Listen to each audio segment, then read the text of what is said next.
आणि अखंड तेजून राहणारी ज्योती प्रेमाची असते. स्वतःला जळून दुसऱ्याला प्रकाश देणारी ज्योती त्यागाची असते.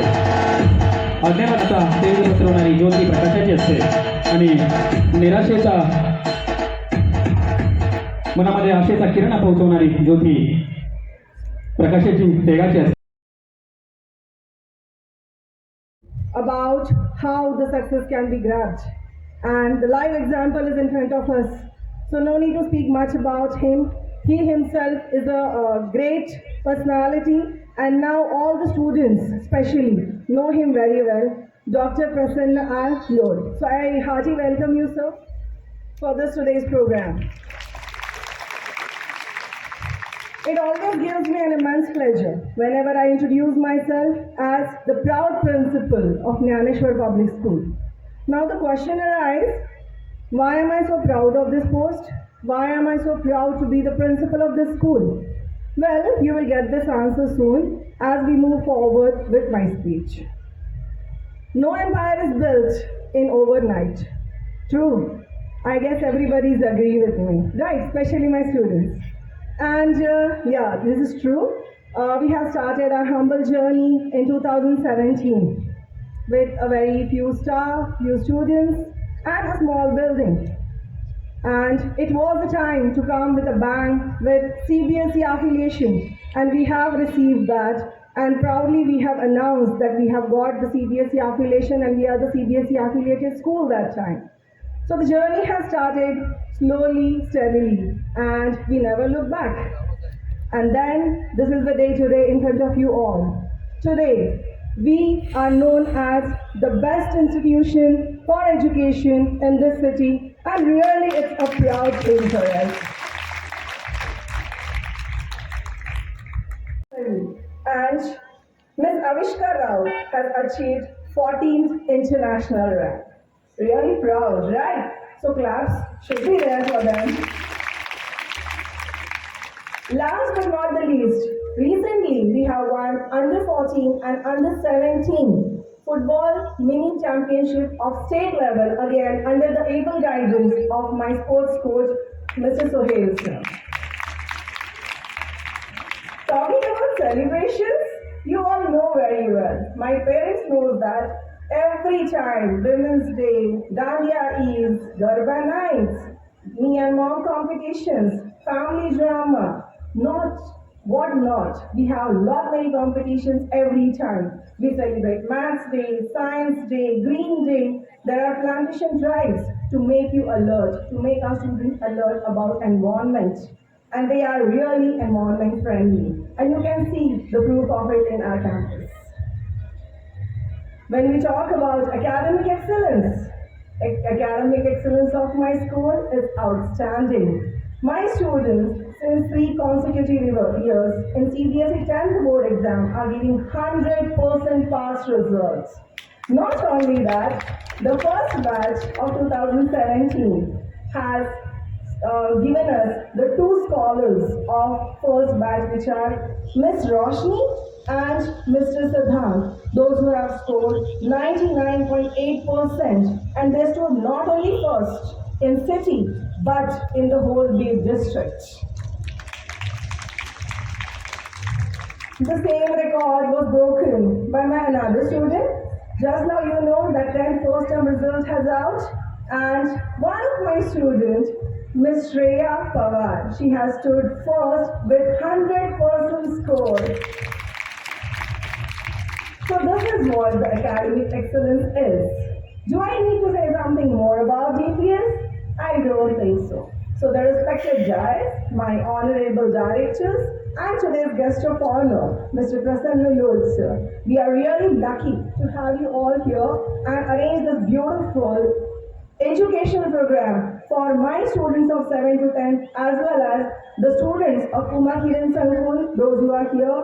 For them too, it is a golden opportunity to learn something from this inspirational personality who has already cracked MBBS. He worked in JJ Hospital for 2 years, and after leaving that, he came back to the UPSC and tried to prove himself, and he proved him.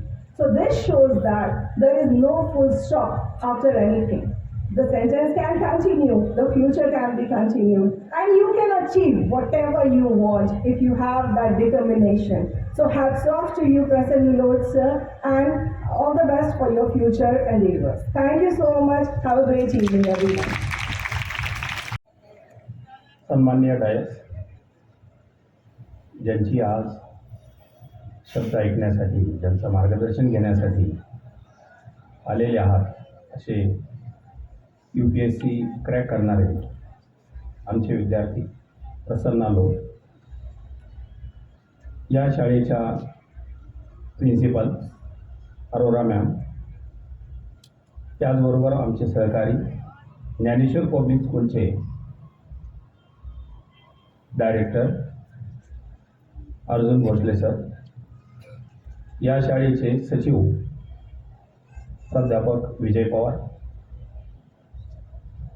Physics विषय शिकवणारे आणि मुलांच्या हृदयामध्ये शिरलेले Ghalib sir आणि खाटोकर sir, त्याचबरोबर मार्गदर्शन घेण्यासाठी जमलेले सर्व विद्यार्थी आणि पालक. हा प्रोग्राम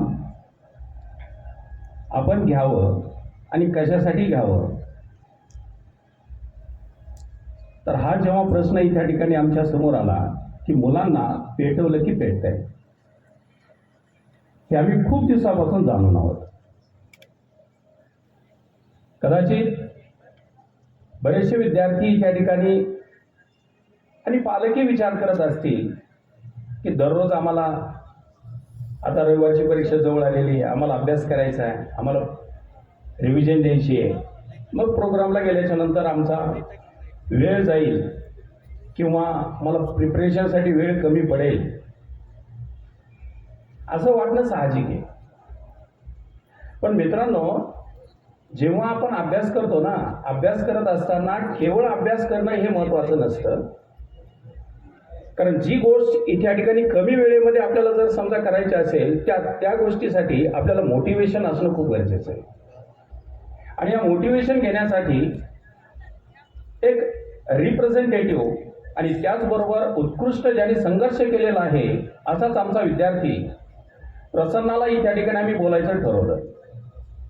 आणि धन्यवाद देतो की प्रसन्नाला केवळ भोसले सरांनी विनंती केल्याबरोबर त्यांनी होकार दिला. कारण त्याला त्याच्या सगळ्यात आवडीचं फील्ड कोणतं असेल, तर माझ्यापासून जर कोणाला मोटिवेशन मिळत असेल, माझ्यापासून जर समजा कोणाला थोडा फायदा होत असेल, तर निश्चितपणे तो मी फायदा देईल. आणि त्यासाठी आज ते प्रत्यक्ष आपण तुमच्यासमोर प्रेझेंट आहेत. मित्रांनो, संघर्ष काय असतो हे येथे या ठिकाणी 1 मिनिट क्षमा असावी. या ठिकाणी अखिल भारतीय वारकरी महामंडळाचे जिल्हाध्यक्ष आमचे मार्ग. तर संघर्ष काय असतो हा आता अर्जुन भोसले सरांनी सांगितल्याप्रमाणे प्रसन्नाचा संघर्ष सांगितलाच. कदाचित सर तुमचा संघर्ष तुम्ही सांगितला नाही. मित्रांनो, ज्या प्रांगणामध्ये आपण बसलेलो आहोत, या सारखाच आणखी एक कॅम्पस औरंगाबादमध्ये आहे आणि त्याचप्रमाणे आणखी एक कॅम्पस हा नगर जिल्ह्यामध्ये कर्जतमध्ये आहे. तर खरोखर भोसले सर, पवार सर यांच्यासाठी इथे या ठिकाणी एकदा टाळ्या व्हायला पाहिजे. कारण ही आम्ही सर्व मंडळी हे भांडवलदाराची पुत्र आहोत. लक्षात ठेवा, झिरोपासून वर्ल्ड कसं तयार करायचं हे आम्ही आमच्या म्युच्युअल अंडरस्टँडिंगमधून कसं तयार केलेलं आहे हे तुम्ही सध्या पाहताय. मी स्वतः इथे या ठिकाणी माझ्याबद्दल बोलण्यापेक्षा, कारण प्रत्येक गोष्ट आम्ही जेव्हा जिकडे तिकडे पाहतो त्या वेळेला जुना भूतकाळ आठवतो. साईडला ते झाडं पाहताय तुम्ही, आम्ही जे स्वतः हाताने लावलेली झाडं आहेत ती. याच्यापेक्षा आणखी वेगळं काही सांगत नाही. आणि मित्रांनो, ज्या वेळेला इथे या ठिकाणी संघर्ष करायचा असतो, हा केवळ कोणतंही काम हाती घेतलं की ताबडतोब यशस्वीच होतो आपण, असं नाहीये. या संघर्षाच्या पाठीमागे असलेली तपश्चर्या आपण जाणून घेणं गरजेचं आहे. आणि तुम्ही हीच करावी, याच पद्धतीने पुढे जावं असं आम्हाला वाटतं. आपल्याला रविवारच्या परीक्षेमध्ये थोडेसे 2 मार्क्स कमी पडले, की असं वाटतं की त्या ठिकाणी बाकीचे सगळे लोक पुढे निघून चालले, मी एकटाच पाठीमागे राहायला लागलो. अभ्यास करून तरी काय होणार आहे? यश काय असतं हे प्रसन्नाजीकडे पाहिल्याच्या नंतर तुमच्या लक्षात येईल. या विद्यार्थ्याने पहिल्या अटेम्प्टमध्ये त्या ठिकाणी आपल्याला त्यावेळेस सीईटी होतं, सीईटी क्रॅक करता आलं नाही, तर 3दा परीक्षा देऊन त्याने क्रॅक केलेले लक्षात ठेवा. ही तपश्चर्या. जेव्हा एखादी गोष्ट त्या ठिकाणी आपल्याला मिळत नाही, ती मिळवायची असते, यासाठी त्याने हरून जाता कामा नये, यासाठी थकता कामा नये, आणि यासाठी पालकही पाहिजेत आपल्या जोडीला. म्हणून आज पालकांना निमंत्रण. कारण नीट जेई सारखी परीक्षा इतकी सहज परीक्षा नाहीये. याच्यामध्ये अप अँड डाऊन्स येणार. थोडे मार्क्स कधी कमी पडणार, कधी खूप छान मार्क्स पडणार. काहीच लोकांच्या नशिबी येतं की प्रत्येक परीक्षेमध्ये चांगले मार्क्स येत पडतात, पण बाकी परीक्षेमध्ये इथे ठिकाणी कधी कधी कमी जरी मार्क्स आले तरी पालक आणि शिक्षक यांचा एक महत्वाचा रोल असतो, तो म्हणजे त्या ठिकाणी त्याला डिमोटिवेट न करणे. त्याऐवजी आपण त्याच्यावरती सोल्युशन हे काढणं गरजेचं असतं की मार्क्स नेमके कोणत्या प्रकारामध्ये, कोणत्या पार्टमध्ये आपले चुकायला लागलेले आहेत, कुठे चुकायला लागलेले आहेत. आपण सरांशी भेटणं गरजेचं असतं, कम्युनिकेशन करणं गरजेचं असतं. होतं काय की त्या ठिकाणी आपण एखादी गोष्ट करायला लागलो का, एखादा MCQ सॉल्व्ह करायला लागलो आणि फॉर्म्युला बघण्याची वेळ आली की आपल्याला कंटाळा येतो, पाठीमागे उलटून कसं पाहू. ऍक्च्युली संघर्ष तिथूनच सुरू होतो, पण आपण रिबाउंड तिथूनच पाठीमागे जातो. नाही मला येतच नाही, हे होता कामा नाही. कारण यश जर मिळवायचं असेल तर तपश्चर्या पाहिजे. या ज्ञानेश्वर पब्लिक स्कूलमध्ये ज्यावेळेस इथे ठिकाणी आम्ही ही शाळा उभा केली, तुम्ही म्हणाल सर सुरुवातीला किती मुलं होती? आता मॅडम इथे ठिकाणी त्यांनी पूर्ण इंट्रोडक्शन दिलं. आपल्याला फक्त इंग्लिशमध्ये बोललो तेवढंच समजलेलं असेल कदाचित, बाकीचं काय मॅटर लक्षात ठेवलं मला माहिती नाही. इंग्लिशचा अपमान नाही, परंतु इंग्लिश बोलणारा माणूस त्या ठिकाणी पाहिले की आपण त्यांच्याकडे फक्त टव करून बघतो, काही काय बोलते, काय बोलते त्याशी घेणे देणे नाही. मित्रांनो लक्षात ठेवा, शाळा उभा करायची म्हटल्याच्या नंतर संघर्ष काय असतो हे जर तुम्ही पाहिलं तर तुमच्या इथे ठिकाणी हे लक्षात येईल की सुरुवातीला या शाळेमध्ये फक्त आमचीच मुलं होती आणि शाळेची स्ट्रेंथ होती टोटल इथे ठिकाणी 40. आमच्या डायरेक्टर आणि आमचे रिलेटिव्ह यांचीच मुलं याच्यामध्ये होती. आज स्ट्रेंथ गेलेली आहे 1000 पार. तर तुम्हाला कोणती गोष्ट करायची असेल ना तर पुढे होऊन करावं लागेल. विद्यार्थ्यांनी आणि पालकांनी या गोष्टींकडे थोडंसं लक्ष देणं गरजेचं आहे. आम्हाला नीट क्रॅक करायचं आहे, आम्हाला जेही क्रॅक करायचं आहे, तर ते असं सहजासहजी होणार नाही. आम्हाला त्याच्यावरती त्या ठिकाणी रक्त ओतून काम करावं लागेल, जीव ओतून काम करावं लागेल, तर आपण यशस्वी होऊया. 24/7 माझ्या डोक्यामध्ये झोपतानाही तोच अभ्यास पाहिजे, उठतानाही तोच अभ्यास पाहिजे.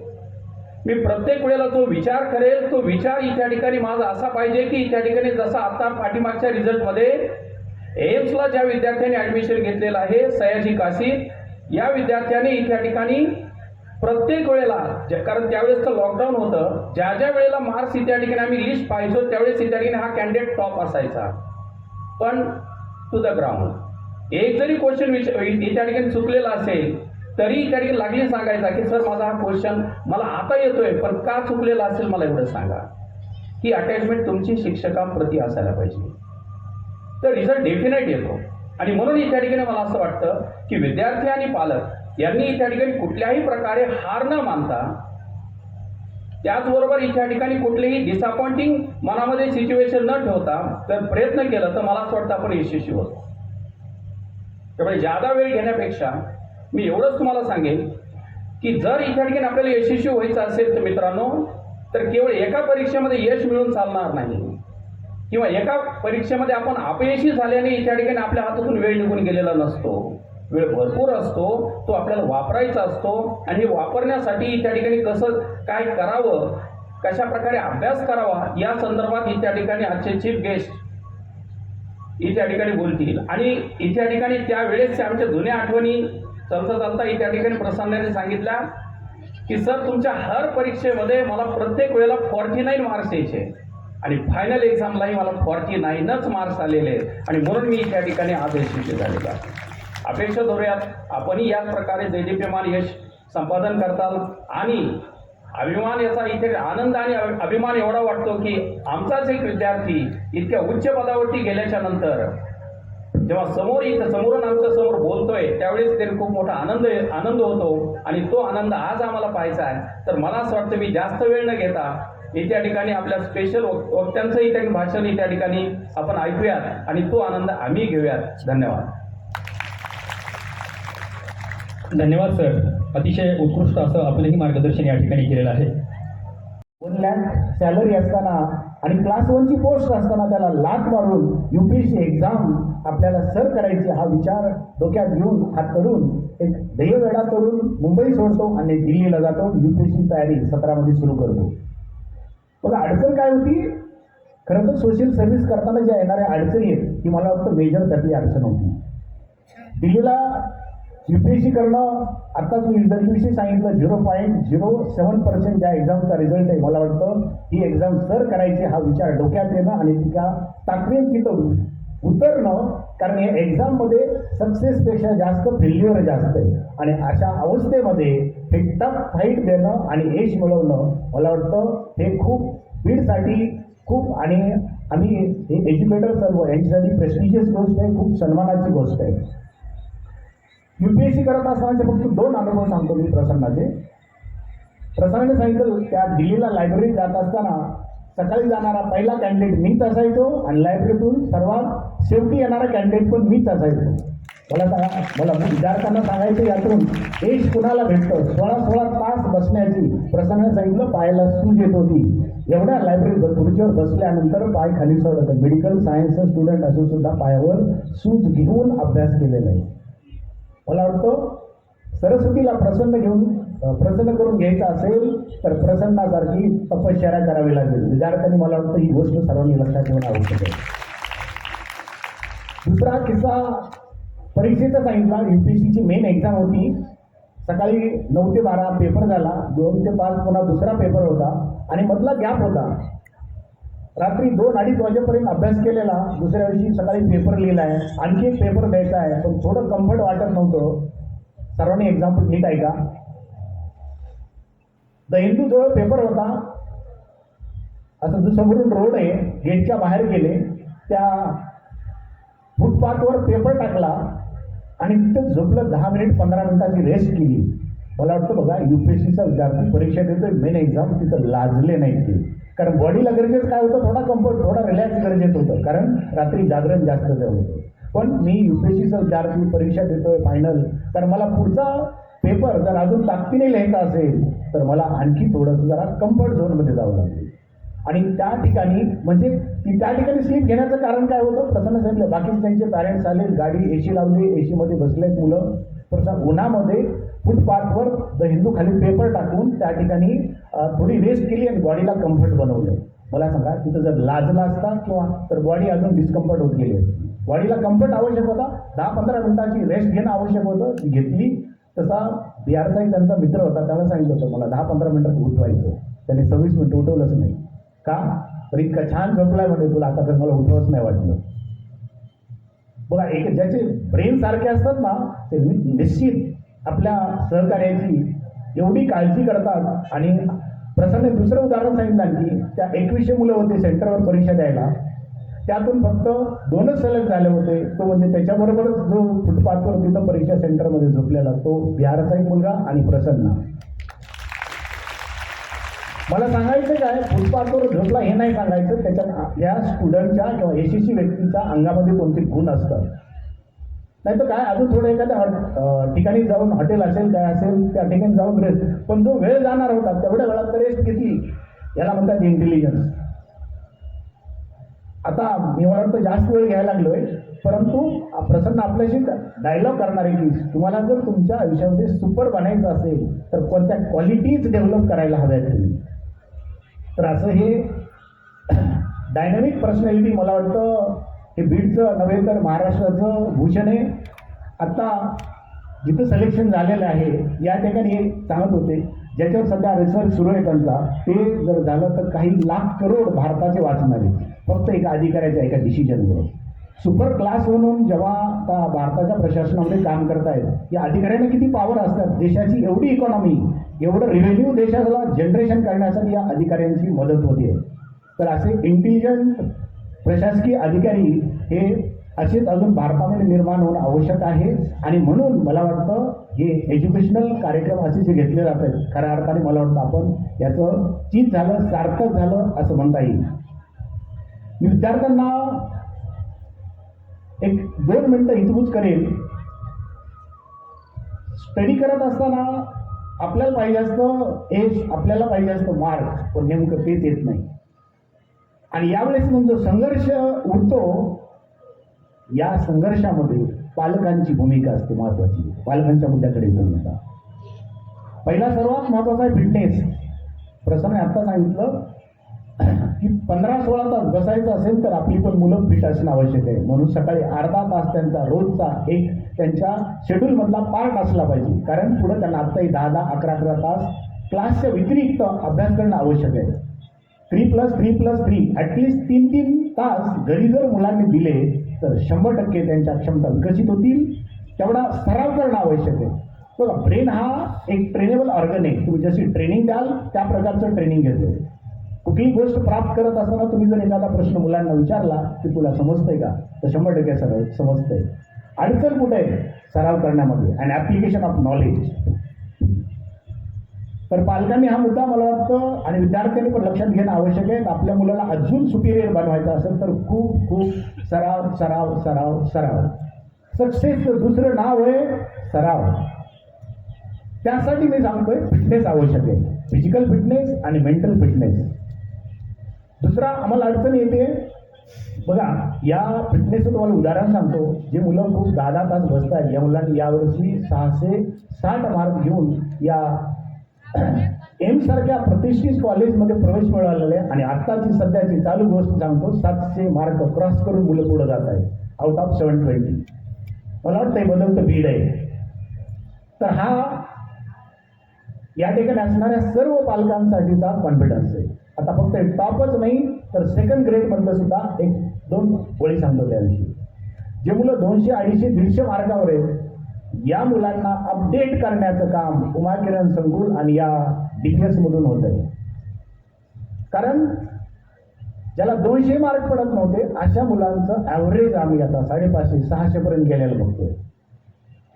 आणि मला वाटतं खऱ्या अर्थाने हे एज्युकेशन सिस्टम मधला हे जे हिरे घडत आहेत ना, हे काम फक्त बीडमध्येच होऊ शकतं, दुसऱ्या सिटीमध्ये नाही होऊ शकत. कारण फक्त टॉपलाच पकडलं जात आहे.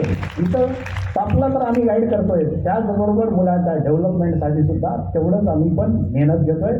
आणि आमचं असं म्हणणं आहे की रिझल्ट हा फक्त एकटा आमचा नाही आहे, आम्ही तर आहोतच मार्गदर्शन करायला. विद्यार्थ्यांची मेहनत आणि पालकांची त्या ठिकाणी असणारं तेवढंच मुलांकडे असणारं लक्ष, हा त्रिवेणी संगम म्हणजेच हा रिझल्ट आहे. तर पालकांसाठी एक लाईन सांगेल मी फक्त. दुसरा आता मी एक मुद्दा सांगत होतो, इमोशन.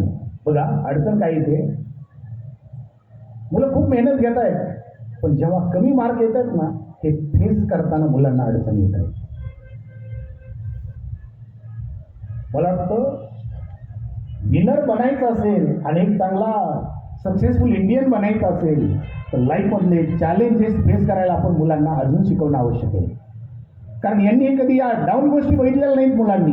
तर या डाऊन आलेल्या गोष्टींना फेस कसं करायचं, हे जसं आम्ही सोमवारी परीक्षा, रविवारची परीक्षा होते, सोमवारी जे मोटिवेशन असतं त्यामध्ये या गोष्टी लाईफचे मूल्य, स्किल शिकवतोय आम्ही. फक्त फिजिक्स, केमिस्ट्री, बायोलॉजी एवढंच नाही शिकवत मुलांना, तर लाईफ कसं जगायचं, लाईफमध्ये जेव्हा कधी डाऊन होईल हे कसं ताकदीने उभं राहायचं. कारण कुठलाही व्यक्ती किती उंच जातो हे महत्त्वाचं नसतं, जेव्हा तो गिरतो, पडतो तेव्हा किती ताकदीने उभा राहतो ह्याच्यावर त्याचं यशाची परिभाषा मोजली जाते. म्हणून पालकांना माझं आव्हान आहे, ज्यावेळेस तुम्हाला अडचण येईल त्यावेळेस निश्चित तुम्ही तर एक उत्तम काउन्सिलर, मला वाटतं आई जास्त गुड काउन्सिलर असते. कदाचित आपल्या लिमिटच्या पुढं असतं, कदाचित आपण बोललेलं मुलांना नाही पटत, तर आपण त्यावेळेस टीचरकडं जर आणलं तर अधिक गोष्टी सुलभ होतात. आणि एकच शब्द सांगू द्या, 100% मुलं ऐकतात. आणि माझा या तरुण पिढीवर 100% विश्वास आहे की सांगितल्यानंतर मुलं ऐकतात आज जे मार्ग आहेत ते डेव्हलप करतात. फक्त आपण योग्य पद्धतीने त्यांना जर सांगितलं तर 100% मुलं ऐकतात.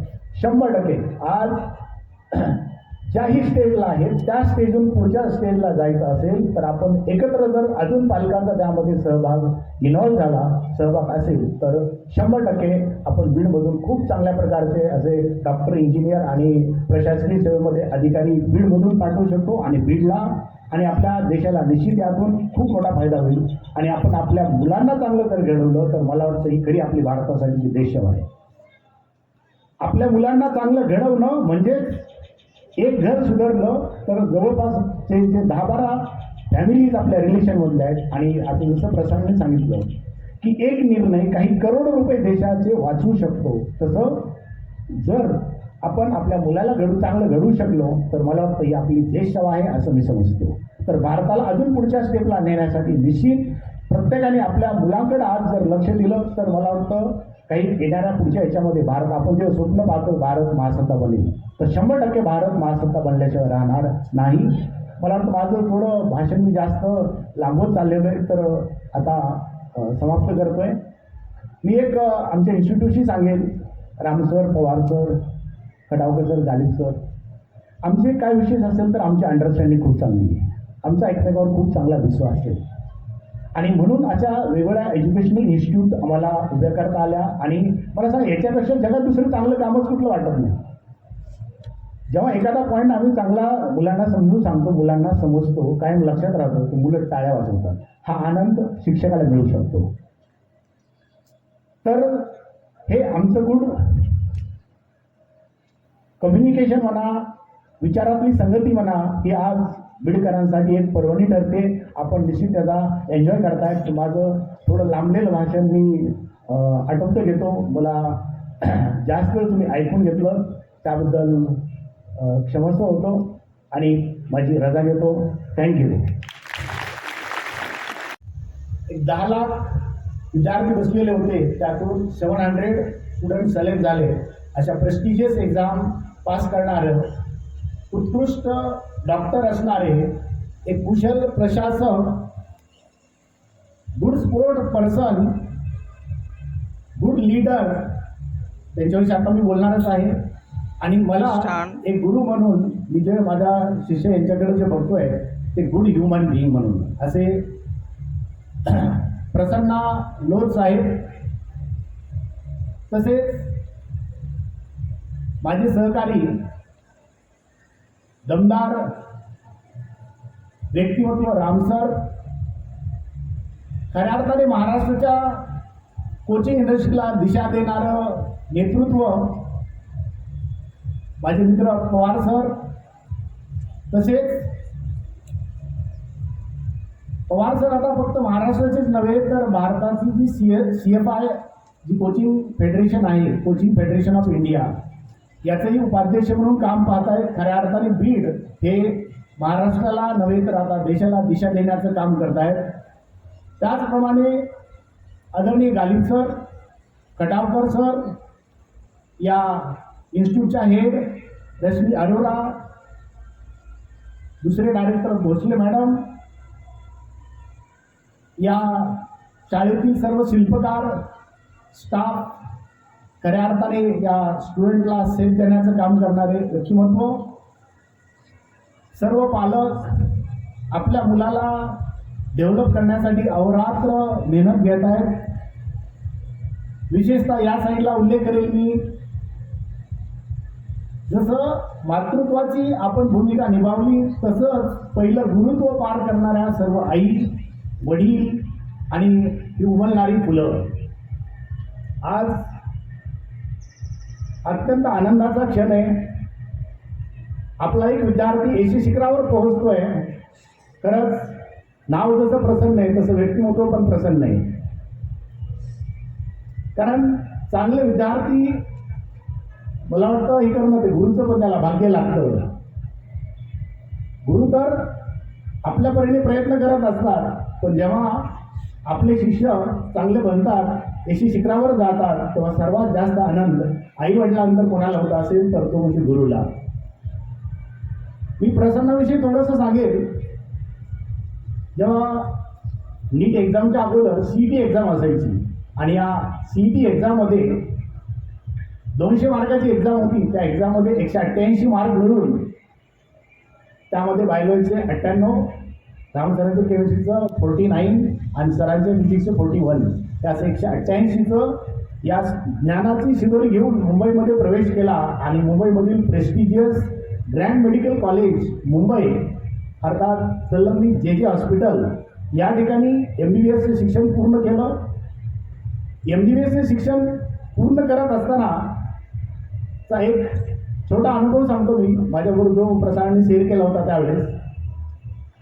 जेव्हा प्रसन्न JJला गेला आणि त्या ठिकाणी विचारलं कुठून आला, नाव काय, तर दुसरा प्रश्न त्या मुंबईच्या विद्यार्थ्याने विचारला, काय रे तुमच्या लीडला बँक आहे का, हॉस्पिटल आहे का. व्यक्तिमत्व कसं असतं बघा आणि यशस्वी कोण बनत असतं ते पुढचे 2 मिनिट आहे का. प्रसन्नाने विचारलं तुला किती मार्क पडले, त्याने सांगितलं 172. ते मला 188 मार्क घेऊन आले, पुढचा प्रश्न विचारू नका आता. आणि त्याच्यानंतर म्हणजे मराठवाड्याला इतकं मागं समजत आहे हे जेव्हा लक्षात आलं, प्रसन्नाने सर्व विद्यार्थी जे मराठवाड्यातून आलेले यांचा एक ग्रुप बनवला.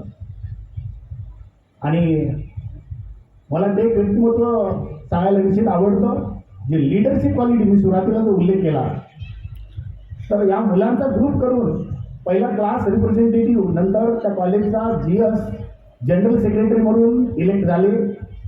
त्यानंतर नाशिक जी हेल्थ युनिव्हर्सिटी आहे त्याच्या प्रेसिडेंटपदी पण यांची निवड झाली. एक GS असताना आणि प्रेसिडेंट असताना अनेक विद्यार्थ्यांच्या कल्याणकारी योजना प्रत्यक्षात अधिकाऱ्याकडून कशा सँक्शन करायच्या, या कुठलाही म्हणजे आंदोलन वगैरे न करता प्रशासनाबरोबर कसं डीलिंग करायचं असतं हे मला वाटतं प्रसारणाने एक जे एज्युकेशन घेणारे स्टुडंट्स आहेत आणि महाराष्ट्र यांना दाखवून दिलं. त्याच्यानंतर एंट्रन्सशिप करत असताना जे एंट्रन्सशिप डॉक्टर्स आहेत त्या डॉक्टरचे पण हे प्रेसिडेंट बनले त्यावेळी. मला वाटतं तसं तर पॉलिटिकल काय बॅकग्राऊंड नाही आहे. वडील स्टेनो आहेत, जिल्हा परिषदेत स्टेनो होते, परंतु नेतृत्व करण्याची कॅपॅबिलिटी आणि संघर्षाविरुद्ध त्या सीड किंवा जिथं अन्याय होईल तिथं संघर्ष करण्याची मानसिकता, मला वाटतं त्यातूनच हे आज UPSC सर करणारे व्यक्तिमत्व हे डायनामिक पर्सनॅलिटी घडते. बघा असं म्हणलं असतं की बीडला नावं ठेवलेत, मला थोडेच नावं ठेवलेत, तर तो स्वार्थीपणा झाला असता. अरे आपल्या भागाला कुठली एका ठिकाणची एका शहरातली मुलं नावं ठेवत आहेत याची चीड येणं आणि त्याच्या विरोधात सर्व मुलांना उभं करणं आणि तो GS बनणं, प्रेसिडेंट बनणं, पुन्हा डबल प्रेसिडेंट बनणं आणि त्यासाठी अनेक योजना राबवणं, त्यासाठी तात्यासाहेब लाने प्रसन्नाला मानसपुत्र मानतात. एवढं महाराष्ट्रातलं मोठं व्यक्तिमत्व, कारण त्याचं एकच महत्त्वाचं कारण आहे ते म्हणजे अभ्यास. मी माझा पर्सनल एक अनुभव सांगतो. मी क्लासमधला एक विद्यार्थी माझ्याकडे आला, सर मला तुम्ही आज जे शिकवलं ना तो मला प्रॉब्लेम आहे. मी प्रसन्नाला फोन लावला, प्रसन्ना तेव्हा स्टुडंटच होता आणि म्हणलं असाचा प्रॉब्लेम. तो म्हणला सर त्याचे जे डॉक्युमेंट्स आहेत ना मला त्या कॉपी पाठवा. कॉपी पाठवल्या. त्याच्यानंतर त्यांनी सांगितलं या विद्यार्थ्याला त्याच्या सर्व फाईल घेऊन मुंबईला पाठवा आणि माझा नंबर द्या. प्रसन्नाला कोण विद्यार्थी आहे काय काहीच माहिती होतं, फक्त भोसले सरांनी सांगितलंय एवढंच माहिती होतं. तर आपला बीड जिल्हा त्या ज्या शासनाची योजना असतात त्या योजनामध्ये बसत नव्हता. मुख्यमंत्र्याकडे जाऊन स्पेशली त्या केसमध्ये बसून त्या विद्यार्थ्याची सर्जरी करूनच बीडमध्ये फरक पाठवलं आणि तो विद्यार्थी एकदम कंट्रोलिंग झाला, कुठलाही प्रॉब्लेम.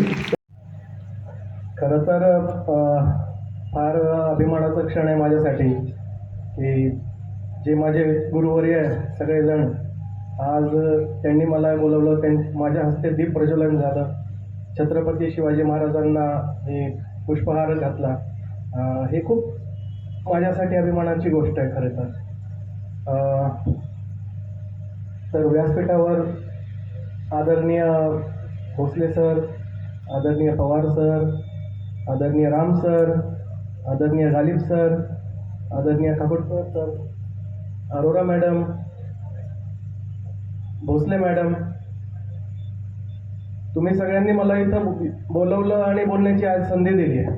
या संधी दिल्याबद्दल मी आपला आभारी आहे. कारण तुमच्या प्रत्येकातल्या चेहऱ्यात मी स्वतःला पाहतो की आज 15 वर्षापूर्वी मी असंच त्याच खुर्च्यांमध्ये बसलेलो होतो आणि सर जे सिलेक्टेड कॅन्डिडेट आहेत त्यांचं एक मोटिवेशनल लेक्चर क्लासेसमध्ये ठेवायचे आणि खरं तर मार्गदर्शन आयुष्यात सगळ्यात महत्त्वाचं असतं हे मला कळालं. मार्गदर्शनाशिवाय मी इथपर्यंत येऊ शकलो नसतो. आज जरी माझं कौतुक किंवा माझं सक्सेस दिसत आहे तर एक नाव आणि एक चेहरा आहे. ते खरं चित्र असं आहे की माझ्या एकट्याचं नाव नाही आहे किंवा एकट्याचा चेहरा नाही आहे. माझ्या आज मी इथं उभं मला करण्यासाठी, मला घडवण्यासाठी अनेक नावं आहेत, अनेक चेहरे आहेत. माझे पालक आहेत, माझं मित्रपरिवार आहे. मला बालवाडीमध्ये ज्या पद्माकर मामांनी रिक्षामध्ये सोडलं असेल त्यांचंही नाव आहे आज इथे, त्यांचंही एक कार्य आहे, त्यांचा एक चेहरा आहे. तर या सगळ्यांच्या आपल्या आयुष्यामध्ये कुठं ना कुठं आपल्याला सपोर्ट केलं, समर्थन केलं आणि इथपर्यंत पोहोचवलं. तर आज मी त्या सगळ्यांना धन्यवाद देतो. कारण हा एकट्या माणसाची ही लढाई नाही आहे. आजच्या स्पर्धेच्या काळामध्ये कोणी एक माणूस जिंकू शकत नाही आहे. सगळ्यांचा त्याग असतो, सगळ्यांचं बलिदान असतो, एक डिसिप्लिन असतो सगळ्यांचा आणि त्यामुळे एक व्यक्ती घडतो. जसं माझ्या इंट्रोडक्शनमध्ये सांगण्यात आलं की माझं शालेय शिक्षण न्यू अपॉस्टॉलिक इंग्लिश स्कूल बीडमध्ये झालं. आता ती शाळा नाही आहे, पण आमच्या वेळेस तीच एक शाळा अशी होती की उपलब्ध होती. तर आम्ही सगळे तिथे असायचो ज्या विद्यार्थ्यांना इंग्रजी माध्यमातून शिकायचं. पण आता इंग्रजी माध्यमात जरी असलं ती शाळा तरी जे ओव्हरऑल आपल्या डिस्ट्रिक्टमध्ये एक कल्चर होतं ते तेवढं डेव्हलप नव्हतं. जे एज्युकेशनची इकोसिस्टम असते ती डेव्हलप नक्कीच नव्हते. तर स्वप्न आम्ही तसेच बघितले होते की म्हणजे की स्वप्नच असतात हे माहीत नव्हतं. आज मला वाटतं की 8वी ते 10वी आणि 12वीचे तुम्ही सगळे विद्यार्थी आहात, खरं आहे का नाही? हां, किती लोकांना UPSC ह्या परीक्षेचं नाव माहीत आहे? फक्त हात वर करा. 80% हात वरे झालेत, म्हणजे विद्यार्थीच असतील सगळे. तर मला तुम्हाला तुमचं कौतुक आहे आणि अभिनंदन आहे की तुम्हाला ह्या वयामध्ये UPSC नावाची परीक्षा असते हे माहीत आहे. मला तेही माहीत नव्हतं. मला 8वीत असताना माझी खूप चांगली मेमरी आहे की मी एका गोष्टीत परफेक्ट होतो की याच काळामध्ये ऊसाचे ट्रॅक्टर जातात नगर रोडवरून, त्याच्यातून ट्रॅक्टरवरून ऊस काढण्याची माझ्यात एक कला होती. हे सगळ्यात स्किलफुल जॉब आहे तो. त्या काळातला स्किल्ड लेबर होतो मी आणि माझे मित्र मागं ऊस जमा करणारे होते. आणि आज तुम्हाला UPSCची परीक्षा माहीत आहे. तर हा फरक आहे. एक छोटी रिक्वेस्ट, स्मार्टफोन कोणाकोणाकडे, आपण त्याच्यावर आज खूप चर्चा करणार आहोत. पण हा क्षण आहे ना, तुम्ही ऐकून घ्या, जगून घ्या. फोटो आणि व्हिडिओ आपण नंतर काढू, ठीक आहे? एक छोटीशी विनंती, फक्त आज तुम्ही फक्त मला ऐका. कारण हा क्षण परत नाही, याला कॅप्चर करू नका. लिव्ह दिस मोमेंट आहे ना. कारण माझ्या वेळेस स्मार्टफोन नव्हते, तर मी फार कान तिखट करून ऐकायचो आणि this is also discipline, this is also focus. तर ऐका तुम्ही, आज फक्त ऐका. तर आम्हाला हे 8वी ते 10वीमध्ये हे काही करिअर, जॉब काही माहीत नव्हतं, खरंच माहीत नव्हतं. खरा माझा पहिला म्हणजे गुरु पडली माझी ताई, जी मेडिकलच्या CETसाठी तिनं प्रयत्न सुरू केले. तर भेटणारा प्रत्येक व्यक्ती तुम्ही कसे होऊ शकत नाही हे सांगायचा. पण माझ्या ताईनं पण खूप स्ट्रगलमधनं एक रँक काढला, डिसेंट रँक काढला. तिला गव्हर्नमेंट मेडिकल कॉलेज औरंगाबादला ॲडमिशन मिळालं. त्याच्यानंतर माझी थोडी तार हल्ली की दीदीचं एवढं कौतुक होत आहे, एवढं लोक घरी भेटायला येतात, तर आपण ही परीक्षा प्रयत्न केला पाहिजे. फर्स्ट अटेम्प्टला 137 मार्क आले, म्हणजे व्हेरी पुअर मार्क. सेकंड अटेम्प्टला 168 मार्क आले आणि त्या वर्षी एक सीटने माझं MBBS केलं होतं. तर एक मार्क नाही, एक सीटवर. त्या मार्कावर 7 विद्यार्थी होते त्या वर्षी आणि 6 माझ्या पुढचे. ते बायोलॉजीचा स्कोर ज्यांचा जास्त, मग केमिस्ट्री, ते प्रेफरन्स असतं त्यांचं एक. तर मी त्यावेळेसचा शेवटचा विद्यार्थी त्या मार्कावरचा होता आणि माझ्यावरनं कट ऑफ झालं. तर बरेच जण म्हणले 3rd राऊंडपर्यंत अपग्रेड वगैरे होईल, पण माझं मन नव्हतं. माझं मन होतं की मला चांगल्या वैद्यकीय कॉलेजमधनंच MBBS करायचं आहे. आता हा सगळ्यात महत्त्वाचं वर्ष आलं, 3रं, ज्यावेळेस तुम्ही स्टेक्स खूप हाय असतात आणि ऑलरेडी तुम्हाला सांगणारे असतात की 2 वर्ष वाया गेले, दादा 3रं कशाला घालतो, सक्सेस गॅरंटीड नाही. मी म्हटलं सक्सेस तर कुठंच गॅरंटीड नाही. माझ्या आईवडिलांचा इथे रोल येतो खूप महत्त्वाचा. त्यांनी परत विश्वास ठेवला आणि तो जो वर्ष होता त्यांनी फार माझ्या आयुष्याला एक वेगळं वळण दिलं की त्या वर्षी मी खूप जास्त सेल्फ स्टडीवर फोकस केलं. कोचिंग क्लास वगैरे कमी करून मटेरियल कमी वापरलं आणि त्याच मटेरियलला वारंवार रिव्हिजन दिली. तर बेसिकली मला एक माझी चूक कळाली जी मी तुम्हाला शेअर करतो की कोणत्याही स्पर्धा परीक्षा नीट असो, जेई असो किंवा तुम्हाला पुढं नागरी परीक्षा MPSC UPSC देता येईल, कोणतीही स्पर्धा परीक्षामध्ये एक सिलेबस दिलेला आहे आणि त्या सिलेबसच्या इन्स्टिट्यूशनल नोट्स मार्केटमध्ये फ्लडेड आहे. इंटरनेटवर इतकं मटेरियल आहे तुमच्याकडे की तुमचं हे आयुष्य कमी पडेल, पण त्या चॅप्टरवरच्या नवीन काहीतरी नोट्स तुम्हाला मिळणार आहेत.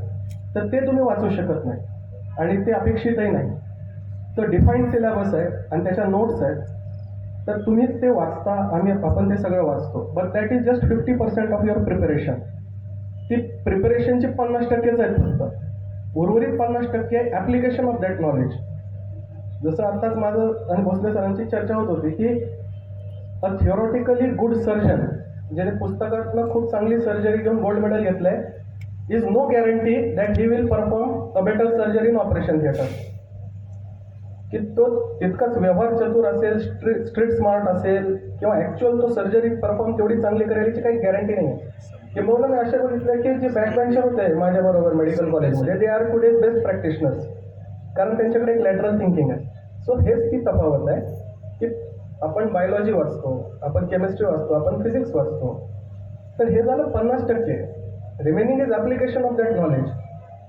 त्याच कॉन्सेप्टला थोडं फिरवून विचारलं तर आपण जंबल होतो. त्याचा अर्थ आहे की तुम्हाला तो कॉन्सेप्ट कळालाच नाही, आणि जरी कळाला होता तरी तो फक्त तुमच्या लिटरेचर एरियामध्ये होता ब्रेनच्या, तुम्ही तो अप्लाय कधी केलाच नाही. आणि आज जे स्पर्धेचं जग आहे, फक्त आपलं क्षेत्र नाही, प्रत्येक ठिकाणी स्पर्धा आहे. तुम्हाला वडापावचं गाणं जरी टाकायचं असेल ना तरी स्पर्धा आहे. असं विदाऊट कॉम्पिटिशन कुठंच नाही. आणि आज नाही घडलं, हे 25 वर्षात नाही घडलं, हे 50 वर्षात नाही घडलं, हे 100 वर्षात नाही घडलं, हे लाखो वर्षापासून आहे. डार्विनचा सिद्धांत आहे की स्ट्रगल फॉर एक्झिस्टन्स. तर स्ट्रगल फॉर एक्झिस्टन्सलाच आपण कॉम्पिटिशन म्हणतो. सर्वायवल ऑफ द फिटेस्ट, ह्याचा अर्थ काय? कॉम्पिटिशन आहे. तर ही लाखो वर्षापासून उत्पत्तीच्या आपल्या मार्गावर ही कॉम्पिटिशन स्पर्धा आहेच. तर कोणालाच चुकलेली नाही आहे ही स्पर्धा. तर आपण डोळे मिटून बसू शकतो किंवा डोळे उघडून ह्या गोष्टीला समजून घेऊ शकतो. तर ॲप्लिकेशन ऑफ दॅट नॉलेजवर मी तुम्हाला बोलत होतो की लान्सेटची स्टडी आहे. लान्सेट एक खूप एक प्रतिष्ठित मेडिकल जर्नल आहे. प्रत्येक डॉक्टराचं स्वप्न असतं की मला 4 ओळीचं तरी काहीतरी पब्लिकेशन करण्यासाठी त्या जर्नलमध्ये जागा मिळावी. तरी ती स्टडी मी वाचली होती की जो कलाकार आहे, मूर्ती घडवतो, पेंटिंग करतो, नृत्य करतो किंवा गायक असतो, उच्च दर्जाचे कलाकार, टिकटॉकवाले नाही, तर तो जे कलाकार आहेत, क्लासिकल आर्टिस्ट, त्यांचा एरिया फ्रंटल लोबचा आपल्या ब्रेनचा, आणि ज्यांची मॅथमॅटिक्स, फिजिक्स आणि केमिस्ट्री चांगली आहे त्यांचा एरिया सेम आहे. Means a good artist can be a good mathematician, physicist और केमिस्ट, अँड वाईस वर्सा. A good mathematician can be a good artist. तर का ह्याचं असं का आहे कारण? ह्याचं का लॉजिक आहे? कारण these are the fields that come from practice. मी नृत्यशास्त्र वाचलं आयुष्यभर आणि स्टेजवर मला म्हणलं की करून दाखवा, ते जमणार नाही. आणि मी काहीच वाचलं नसेल, फक्त थोडं समजून घेतलं आणि त्याची 10 वर्ष जर प्रॅक्टिस केली तर मला चांगला अवॉर्डही मिळू शकतो. So these are the areas where you need to practise. तर आता फिजिक्सचे इक्वेशन फॉर्म्युले वाचले 50 वेळेस त्याला अर्थ नाही आहे. पेन पेपर घेऊन त्याला लिहून बघा, केमिस्ट्रीचे रिएक्शन लिहून बघा, त्याचं टेम्परेचर काय आहे, त्याचं बाय प्रॉडक्ट काय आहे, कॅटलिस्ट काय वापरला आहे आपण त्याच्यामध्ये, त्याचे एंड प्रॉडक्ट काय आहे, त्याचे डेरिव्हेटिव्ह काय आहे, फिजिक्सच्या प्रॉब्लेममधनं ह्या कॉन्सेप्टमधून त्या कॉन्सेप्टमध्ये कसं जाता येतं, कसं अप्लाय करता येतं, हे इंटिग्रेशन हे तुमच्या डोळ्यासमोर व्हिज्युअलाइज झालं पाहिजे. आणि ज्यावेळेस ते तुम्ही लिहिता म्हणजे प्रॅक्टिस करता त्यावेळेसच तुमच्या त्या फ्रंटल लोबमध्ये ते एक प्रोटीन सिंथेसाइज करतं जे तुमच्या मेमरीचं परमनंट सीट असतं. आता biology is a different thing. Biology needs exhaustive reading. तिथं लिहिण्याची काही जास्त गरज नाही, तिथे तुम्ही डायग्रामॅटिक करू शकता, पण तुम्हाला तिथे जास्त रिव्हिजन करावे लागेल. तर हे झालं स्मार्ट वर्क तुमचं, हार्डवर्क आणि स्मार्ट वर्क. की मला बायोलॉजी जितकं मॅक्सिमम रिव्हिजन द्यायचे ते द्यायचे आहेत, आणि फिजिक्स केमिस्ट्रीला मला लिहून प्रॅक्टिस करायची आहे. तर असं एक मोठं आहे. आणि ह्याच्यानंतर मला MCQ सॉल्व्ह करायचे. ही झाली 50%.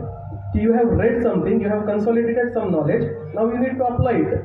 So how you will apply? Question papers, previous year question papers solve करा. आता यावर्षी मला वाटतंय की नीटचा पॅटर्न चेंज झाला की तुम्हाला 180 सोडवायचे आहेत, पण 200 प्रश्न येणार आहेत. पहिले 35 कॉमन आहेत, कंपल्सरी आहेत, आणि पुढचे जे 15 आहेत त्यापैकी 10 तुम्हाला सोडवायचे आहेत, 5 तुम्ही सोडू शकता, स्किप करू शकता. आता तुम्ही विचार करा की ही जी स्कीम ऑफ एक्झामिनेशन आहे, ही जी डिझाईन आहे, ही ह्या भारतातल्या आपल्या देशातल्या बेस्ट ब्रेन्सने डिझाईन केलेली आहे. का बरं त्यांनी पहिले 35 कंपल्सरी ठेवले आणि पुढच्या 15मध्ये तुम्हाला फ्री हिट दिली की कोणत्याही 10ला तुम्ही येऊन आणि 5 सोडा? तुम्हाला एक सांगतो, माझं आकलन आहे, चुकीचंही असू शकतं, पण माझं एक आकलन आहे की या 35 पैकी जे मॅक्सिमम हिट करणार आहेत त्यांचं मेडिकलला किंवा दुसऱ्या कोर्सेसला ॲडमिशन फिक्स होईल. आणि जे तुम्हाला 15चा स्पेस दिला आहे ना, तिथे तुम्ही कोणते प्रश्न चॉईस करता, the choice of questions will decide your college.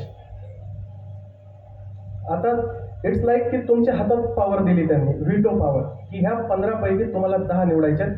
तर कोणते तुम्ही त्याच्यामध्ये ते 5-6 असे ठेवतील की ते खूप ट्रॅपवाले असतील, पण फ्रेमिंग खूप इझी असेल. मग are you the type of personality that fall for a easy job, easy trap? हा इझी दिसला, पण तिथं ट्विस्ट खूप होते, कळाले नाही. काही प्रश्न असे फ्रेम करतील की ते पहिल्या रिडिंगमध्ये खूप कॉम्प्लिकेटेड वाटतील, आणि कॉम्प्लिकेटेड वाटलं की म्हणून आपण सोडून देतो. म्हणजे आपलं एक पळपुटा ॲटिट्यूड आहे की चॅलेंजला आपण सामोरेच जात नाही. पण कदाचित तोच प्रश्न खूप इझी होता सेकंड रिडिंगमध्ये, तुम्हाला कळा, किंवा इलिमिनेशन टेक्निक असते MCQची ती. अजून एक माझ्या सरांशी चर्चा होत होती की बाबा पेपर सोडवताना, आता ही सगळी झाली आपली शास्त्र, हे तुम्हालाही सगळं माहिती आहे. खरा एक्झामिनर तयार होतो ना, तो तुम्ही त्या 2 तासात 3 तासात काय करतो, म्हणजे those 180 minutes define your life. बरेच जण तुम्हाला सांगतो परीक्षेच्या 15 दिवसापूर्वी पोट खराब होतं, ताप येतो, मला चक्कर येत आहे, अंडर कॉन्फिडंट वाटतंय, रडूसं वाटतंय आणि मला जाऊ वाटत नाही परीक्षेला. तुम्ही होतं का असं? झाले तुम्हाला? म्हणजे पालकांना जास्त माहीत असेल की मुलं शेअर करतात, माझ्यापेक्षा जास्त नसेल गेलं कोणी. सगळ्यांना एन्झायटी आहे, नर्वसनेस आहे, फेल्युअर ऑफ डूम ज्याला म्हणतो, की आता जग संपणार आहे आपलं, हे प्रत्येकाला होतं. म्हणून त्या 2 पहिल्या प्रयत्नात माझं झालं नाही. पण तिसऱ्या प्रयत्नात, कारण बैठकच आपली 14 तासाची आहे आणि रिव्हिजनच इतकं केलं आहे की आता आपण फिजिक्सच्या प्रॉब्लेमशी खेळतोय, केमिस्ट्रीच्या रिॲक्शनशी खेळतोय, बायोलॉजीचे कॉन्सेप्ट, तर इतकं कॉन्फिडन्स होतं त्यावेळेस 4 पुस्तकातनं प्रश्न यायचे. Narendra, steps in biology, Himalaya biology, Phadke प्रकाशन. हा प्रश्न फडकेमधून आला आहे. स्पिग्मोमॅनोमीटर, स्पिग्मॉस मीन्स पल्स, हे फडकेचा प्रश्न आहे. Why hibiscus rosa sinensis is called a shoe flower because the petals are use in shoe polish. हे मी 16 वर्षापूर्वी वाचलेल्या गोष्टी आहेत, जे स्टेप्स इन बायोलॉजीमध्ये दिलं होतं. इतकं कॉन्फिडन्स होतं की प्रश्न कुठनं आला आहे हे पण मला माहीत होतं, या पुस्तकात आलं आहे. मग कशाचं फिअर आणि कशाची अँझायटी, कोण मला कामी आलं? ती 14 तासाची बैठक गरजेची होती का? मे बी नव्हती, पण मग इतकं ओव्हरडू केलं की त्यात फिअर ऑफ एक्झामिनेशन फेल्युअर, तो प्रश्नच राहिला नाही की आपली परीक्षा निघणार नाही. आता बस जाऊन आरामशीर एक पेपर कंप्लीट करून यायचं आहे. झालं, सिलेक्ट झालं. मी एकच ऑप्शन, फर्स्ट ऑप्शन माझं ग्रँड मेडिकल कॉलेज होतं, मला तिथेच करायचं होतं. कारण मला फक्त पुस्तकी, म्हणजे जे पुस्तकातनं अकॅडमिक स्कॉलर आहेत, मी त्यांच्या विरोधात नाही बोलत, that is also unique quality. पण माझं वैयक्तिमत्व असं आहे की मला आउटसाईड क्लासरूम पण एक जीवन आहे जे मला जगायचं होतं. ग्रँड मेडिकल कॉलेजमध्ये गेल्यानंतर जसं सरांनी सांगितलं की खूप आपल्या जिल्ह्याला खालचं, म्हणजे हे त्यावेळेस सोशल मीडिया नसल्यामुळे इन्फॉर्मेशन शेअरिंग नव्हती, तर obviously they were also living in ignorance. त्यांनाही माहीत नव्हतं की बीड महाराष्ट्राच्या नक्षात कुठे येतं. मग त्यांचे असे स्वाभाविक प्रश्न होते. मग थोडं वाईट वाटलं मला की आपल्या जिल्ह्याला कमी बघतात. मग आपल्या जिल्ह्यातल्या मुलांना, म्हणजे हे बघा, आता कोणी अपमान केला तर अपमान पचवण्याची बी ताकद किती चांगली क्वालिटी आहे बघा, की आपण, आपला अपमान झाला, मग त्याचं तिथंच कॉलर नाही धरायचं, ते लक्षात ठेवायचं आणि आपलं स्वतःचं कद वाढवून दाखवायचं. जनरल सेक्रेटरी कॉलेजमध्ये, आता तुम्ही ज्यावेळेस मेडिकल कॉलेजला जाल तर त्यावेळेस कळेल की प्रत्येकालाच हो वाटत आहे. मग ते त्याच्यामध्ये प्रॉपर वोटिंग वगैरे सगळ्या प्रकार झालं, पण मी झालो. त्याच्यानंतर आता पालकांचा रोल काय येतो बघा, की माझं MUHSचं प्रेसिडेंट पद होतं, जे Maharashtra university of health sciences आहे. तर ते इलेक्शन डेट होती 23 डिसेंबर 2009 आणि तीच माझी फॉरेन्सिकची युनिव्हर्सिटी फायनल वायवाची डेट होती. मी माझ्या आईला फोन केला, म्हणलं मम्मी असं असं झालंय बघ.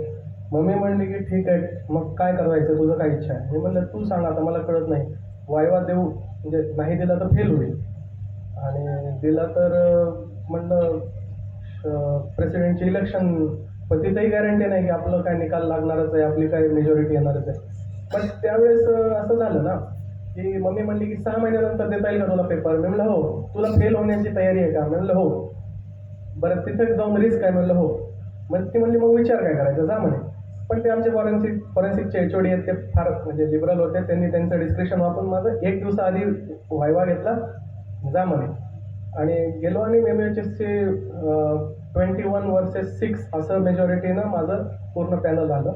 त्याच्यानंतर मी मेडिकल कॉलेजच्या समस्या वगैरे जे काय असतील सिनेट मार्फत मांडून बऱ्यापैकी त्यामध्ये काम केलं. स्टुडंट इन्शुरन्स होतं, कमवा आणि शिका हे वैद्यकीय क्षेत्रात लागू होत नव्हतं, मग ते थोडं लागू केलं. बऱ्यापैकी रिफॉर्म्स वगैरे चांगले झाले.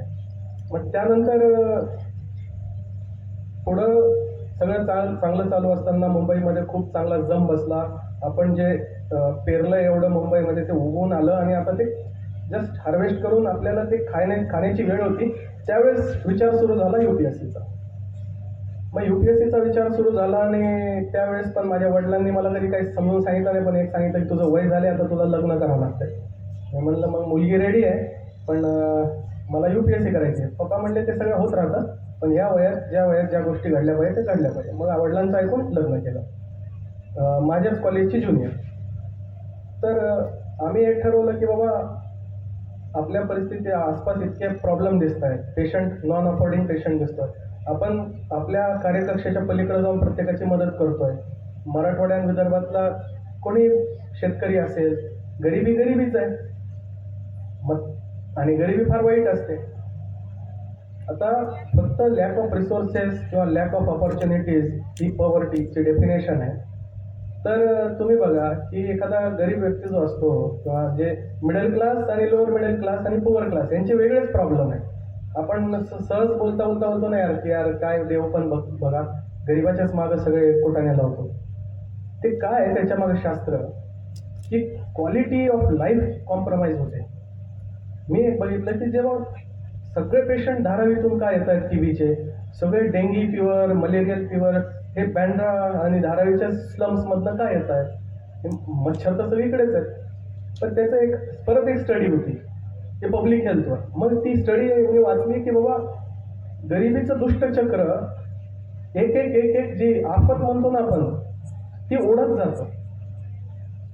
लिव्हिंग स्पेस छोटा असणार, कंजेस्टेड स्लम असणार, तिथं प्रदूषण असणार, तिथं पाणी चांगलं नसणार है ना, तिथं ह्युमन कॅपिटल म्हणजे एज्युकेशन, हेल्थ, सोशल अवेअरनेस हे ओव्हरऑल कमीच असणार. आणि सगळ्याच गोष्टी कमी असल्यामुळं one thing leads to other, एक कमतरतेमुळं दुसरी कमतरता. तर ही इंटरजनरेशनल पॉवर्टी आहे की मग पुढची येणारी पिढी जी आहे तर प्रेग्नन्सीच्या वेळेस त्यांना न्यूट्रिशन चांगलं नव्हतं, त्यामुळं कॉम्प्रोमाइज्ड बर्थ झाला. तर बर्थ झाला तर त्या बच्चूचा IQच कॉम्प्रोमाइज होतात पहिल्यापासून. त्यात त्याला न्यूट्रिशन नाही, त्यात त्याला मग अंडर क्वालिटीचं एज्युकेशन आहे. मग तो कसं स्किल्ड लेबर कसा बनणार, तो कसं चांगल्या पद्धतीने जाणार, कोणत्या ठिकाणी जाणार, नाही जाणार. तर हे सगळं दुष्टचक्र आहे. डॉक्टर होऊन नाही ना तोडता येत आपल्याला. पब्लिक हेल्थ शेवटी प्रशासनाचा एक सब पार्ट आहे, पूर्ण प्रशासन नाही आहे. मग म्हणलं की मग थोडं घरी चर्चा केली. मग घरच्यांचा एक विचार असतो की यार चांगली नोकरी आहे, कोणाला भेटत नाही, इतक्या कमी वयात तू झालास, तुझं फ्युचर किती आहे, किती प्रमोशन होतील, आणि चांगली सॅलरी स्ट्रक्चर असताना, इतके प्रमोशन झाले असताना, 3 वर्षाचा अनुभव झाले असताना कशाला हे नवीन UPSCचं कशाला काढायचं. वरून UPSC डॉक्टरांना घेत नाहीत अशा अफवा, वय वाढलं तर घेत नाहीत कारण ट्रेन करणं अवघड असतं त्यांना, मॅरिड लोकांना परत घेत नाहीत, अशा अफवा होत्या.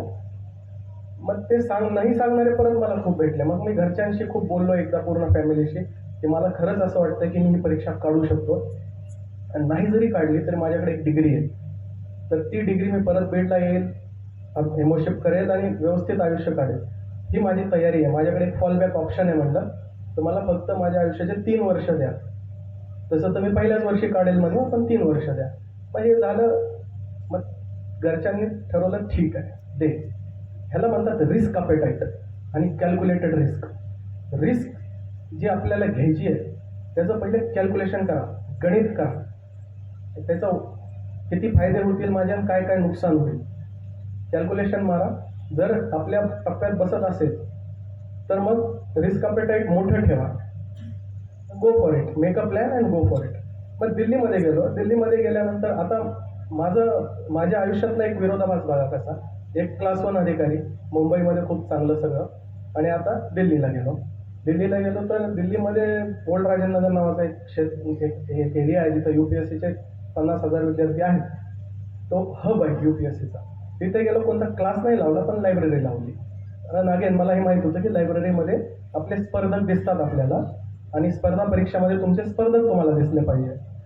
पॉझिटिव्ह कॉम्पिटिशनसाठी, निगेटिव्ह कॉम्पिटिशनसाठी नाही. कारण स्पर्धा स्वतःची आहे शेवटी, स्पर्धकांची नाही. पण ते काय करतायत हे आपल्याला माहीत असलं पाहिजे, म्हणून लायब्ररी गेलो. पहिल्या वर्षी प्रिलिम निघाली नाही माझी. UPSCचे 3 टप्पे असतात, प्रिलिम, मेन्स, इंटरव्ह्यू. तर प्रिलिमच निघाली नाही. ठीक आहे, मी मला समजून घेतलं. दुसऱ्या वर्षी अभ्यास 15 तासाचा 16 तास केला. मग तेच की library, first to come last to go. Prelim 2018च्या प्रिलिमचा निकाल लागला दुपारी 1:30 वाजता. मला पूर्ण कॉन्फिडन्स होता की मी चांगले मार्जिनने काढणार आहे प्रिलिम, आणि मेन्सच्या तयारीला लागलो होतो पुढच्या टप्प्याच्या. तर PDF आलं आणि आम्ही डाउनलोड केलं. त्या ओल्ड राजेंद्रनगरच्या गोल चक्करचं ते गार्डन होतं, आणि प्रचंड गरमी असते दिल्लीची. या गरमीपेक्षा दुप्पट गरमी असते. तर मी, माझा भाऊ, माझी वाईफ, आम्ही 3 उभे आहेत तिथे, आणि PDF डाउनलोड केली. नंबर शोधतोय, तिथं नंबरमध्ये नो मॅच फाउंड येत आहे. मग मी नाव टाईप करून बघितलं, नाव पण नो मॅच फाउंड येतं. याचा अर्थ आहे की तुमची प्रिलिम क्लिअर झाली नाही. दुपारी 1:30 वाजता मला आता जसा अंधार झाला ना तसा अंधार झाला डोळ्यासमोर. कारण इतकं सगळं सोडून आलोय आपण, आणि इतके चांगले पेपर दिले तरी आपलं प्रिलिम क्लिअर नाही. असं अंधकार मला दिसलं होतं. 1 तास मला जशी दृष्टीच गेली आहे. आणि त्याच्या पुढे सुरू झालं सगळी जी एक, म्हणजे if things go wrong, Murphy's law आहे, if things can go wrong they will. जर घटनाक्रम चुकीचा होऊ शकतो ना, तो चुकेलच. मग त्याच्या पुढे इतकी पतझड झाली की म्हणजे माणूस परेशान होतो. की मग संशय येतो स्वतःवर की मी जे सगळं काही सोडून आलोय, माझा तो जो निर्णय होता, ज्यामुळे सगळ्यांनी मला समजून सांगितलं होतं की हे करू नकोस, कदाचित ते बरोबर होते आणि मी चुकलोय. तर 15 दिवस गेले, 1 महिना गेला, 2 महिने गेले. मी बीडला आलो. मला कुठेही करमत नाही जगात, मी बीडलाच येतो. काहीही बहाणा काढून मी बीडला येतो. मग बीडला आलो, आमच्या शेतात वगैरे गेलो. मग वडील, आई सगळ्यांनी मला परत बसून सांगितलं की तू काय म्हणला होतास 3 वर्ष पाहिजे, मग आता 2 झाले, 3रं राहिलंय. तेवढं संपून आहे. आपल्याला काही अपेक्षा नाही त्या परीक्षेची, कारण त्या परीक्षेत बसतात 10 लाख 10.5 लाख विद्यार्थी, आणि त्यातले 500 निवडतात, ते 700 निवडतात. तर सक्सेस मार्जिन खूप छोटं आहे, फेल्युअर मार्जिन खूप मोठं आहे. तर ठीक आहे म्हणे, 9-9, 10-10 वर्ष बसतात म्हणे दिल्लीमध्ये मुलं UPSC करत. तुला 3 वर्ष द्यायचे होते ना, 3रं वर्ष सहज देऊन ये. आता इथे येतं काहीतरी डिसिप्लिन नावाची गोष्ट. 2 प्रयत्नांमध्ये आपलं काय चुकलं हे 2 महिने मी विचार केला. मग ह्या UPSCच्या मागच्या 25 वर्षाच्या प्रश्नपत्रिका काढल्या. प्रत्येक प्रश्नाचं स्ट्रक्चर बघून घेतलं की हे एक्झामची डिमांड काय, डिमांड ऑफ द एक्झाम ती कशी कळते. प्रिव्हियस इयर क्वेश्चन पेपर्समधनं प्रत्येक प्रश्नाची एक डिमांड असते, इंडिव्हिज्युअल क्वेश्चन्स डिमांड. आणि ज्यावेळेस प्रत्येक प्रश्नाचे तुम्ही डिमांड लिहून ठेवता तर त्या प्रश्नपत्रिकेची डिमांड तुम्हाला कळते. मग मला एक कळालं की यार फक्त मेहनत इथं काम करणार नाही, इथे एक लॅटरल थिंकिंग द्यावी लागेल. मी तुम्हाला ते म्हणलं ना, ते 15चे जे फ्री हिट दिली आहे तुम्हाला, त्याच्यामध्ये जे इझी प्रश्न तुम्हाला देतील, जे आपण अटेम्प्ट करू, actually they will be the most difficult one, but the framing will be such that you will pursue them as easy one. हेच गेम आहे सगळा. मग डिकोड केलं, अभ्यास केला, परत 16, आता इथं मी एक चेंज केला, 16 तासाचा मी 14 तास केले. आता 2 तास अभ्यासाचे कमी केले. पण यामध्ये काय केलं की अर्धा तास रनिंग, अर्धा तास प्राणायाम. बऱ्याच लोकांना वाटतं की हे वेस्ट ऑफ टाइम आहे. Actually this is investment in your own body. ही एक गुंतवणूक आहे तुमच्या बॉडीमध्ये, ज्याचे रिटर्न्स 100 पटीनं मिळतील तुम्हाला. याचं कारण काय आहे की आता मी तर वैद्यकीय शास्त्र सगळं वाचून झालं म्हणून सांगतो की आमच्या कॉलेजचंच वाक्य आहे की मेन्स साना इन कार्पोर साना, म्हणजे sound mind in sound body. Weak बॉडीमध्ये परफेक्ट माइंड असू शकत नाही, किंवा फक्त यालाच ताकद दिली आणि शरीर उपाशी ठेवलं तसं पण होऊ शकत नाही. हे कॉम्बिनेशन, शरीर स्ट्रॉंग ठेवलं तर मेंदू स्ट्रॉंग होतो, आणि मेंदू स्ट्रॉंग असला तर तुम्हाला परत व्यायाम करण्याची मोटिवेशन मिळते. तर ते पॉझिटिव्ह फीडबॅक मेकॅनिझम आहे तिथं, आणि निगेटिव्ह येऊ शकतं. तर ती इन्व्हेस्टमेंट केली, अर्धा तास रनिंग. तसं तर म्हणतात दिल्लीमध्ये रनिंग करू नये, प्रदूषण खूप जास्त आहे, पण म्हणलं आपल्याला कुठं आयुष्य काढायचं इथे, तर ठीक आहे मग रनिंग केलं, प्राणायाम केलं. आणि खरंच सांगतो की जरी बैठक मी 14 तासांनी 2 तासांनी कमी झाली असेल, पण माझं आउटपुट वाढलं, माझं सेन्स ऑफ कॉन्फिडन्स वाढलं. पहिले रोज मला सकाळी उठल्यावर नैराश्य वाटायचं की नाही होऊ शकत, खूप अवघड आहे परीक्षा. त्याच्यानंतर हे कधी असे थॉट आले नाही. परीक्षेच्या सेंटरच्या बाहेर I have seen people trembling in their legs, थरथरताना बघितले मी मुलं, कारण मी पण होतो त्यात एक काळी. पण ते शेवटचं होतं ना, म्हणजे जस्ट लाईक की जसं आता धोनी उतरलाच होता की आपल्याला वर्ल्ड कप आणायचंच आहे, तसंच हे कुठून आलं, physical exercise, fitness, yoga, mind control, हेच गेम आहे सगळा. मग प्रिलिम पहिले 75 प्रश्न 100 पैकी विदाऊट स्किपिंग मी सॉल्व्ह केले, आणि त्या 75 पैकी 71 बरोबर आहेत माझे. आणि त्याच वेळेस 100 प्रश्न असतात, 2 तासात सोडवायचे असतात, आणि सिलेबस म्हणजे सगळं ह्या जगात आज जे काही अवेलेबल आहे सगळं सिलेबसमध्ये तुम्हाला, असं काही डिफाईंड सिलेबस नाही. मग 75 सॉल्व्ह करताना तिथे स्माईल आली माझ्या चेहऱ्यावर, आणि आय कॉंग्रॅच्युलेटेड माय सेल्फ की यार you have clear this exam. मग मेन्स आलं, मेन्सचं सरांनी सांगितलं थोडं ॲडजस्टमेंट करावं लागतं, चलती का नाम गाडी आहे, तिथे जे काय रिसोर्सेस अवेलेबल आहे त्याला युटिलाइज करून आपलं आपण बेस्ट आउटपुट कसं देता यावं, त्याच्यामध्ये न्यूनगंड नाही पाळायचं की खाली कसं बसू, पेपर टाकून कसं बसू. चलती का नाम गाडी आहे. आयुष्यात हे सगळ्यात मोठी अडॅप्टेबिलिटी शिकणं गरजेचं आहे. आता हे कुठून आलं, अगेन डार्विन्स थिअरी. ते डार्विनने काय सांगितलं आहे की स्ट्रॉंगेस्ट स्पीसीज नाही सर्वाईव्ह होणार या जगात.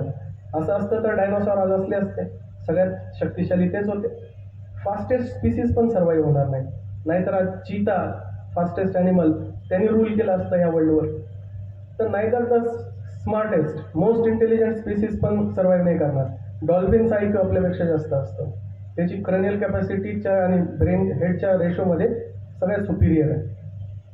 तर विच स्पीसीज विल सर्वाईव्ह, तर डार्विन म्हणला होता की जी अडॅप्ट करू शकते, बदलत्या परिस्थितीनुसार जे स्वतःला अडॅप्ट करू शकतात त्या स्पीसीजचे जास्त चान्सेस आहेत सर्वाईव्ह होण्याचे. तर हे कुठं ना कुठं आता परत ते बघा, जे 3rd अटेम्प्टमध्ये मी इतकं गहन अभ्यास केला होता, पण समजून घेतल्या होत्या गोष्टी, रट्टा कधीच नाही मारायचा, समजून घ्यायच्या. तर तो सिद्धांत कामी आला की अडॅप्ट होईल. आज ह्या परिस्थिती, ह्या काळाची गरज आहे ना, तुला 15 मिनिटं झोपावं लागेल तर झोपायचं, कुठेही झोपतोय त्याला काही अर्थ नाही. दुसरा पेपर कॉम्प्रोमाइज नाही झाला पाहिजे. पेपर सगळे लिहून झाले, सगळ्यात शेवटी माझ्या घरचे रोज फोन करून यायचे. 9 दिवस चालली ती परीक्षा, रोज 6 तास लिहायचं, 9 दिवस. तर 9व्या दिवशी मी म्हणलं त्यांना सगळ्यांना सांगायचो की पेपर कसे चाललेत मला विचारू नका, लास्ट डेला मी फोन करून तुम्हाला सांगेल काय असतं. मग फोन करून सांगितलं की मला इंटरव्ह्यू कॉल येईल. मग इंटरव्ह्यू कॉल आला. इंटरव्ह्यू कॉलमध्ये मग परत सत्यवती मॅडमचं बोर्ड होतं मला, त्यात कोरोनाचं लॉकडाऊन लागलं तर 3 महिने पोस्टपोन झालं. इंटरव्ह्यू दिला आणि इंटरव्ह्यूच्या बाहेर येऊन मी सांगितलं की यार I think they have selected me, कारण 15-20 मिनिटाचा इंटरव्ह्यू असतो जनरली, माझा 42 मिनिटं चालला.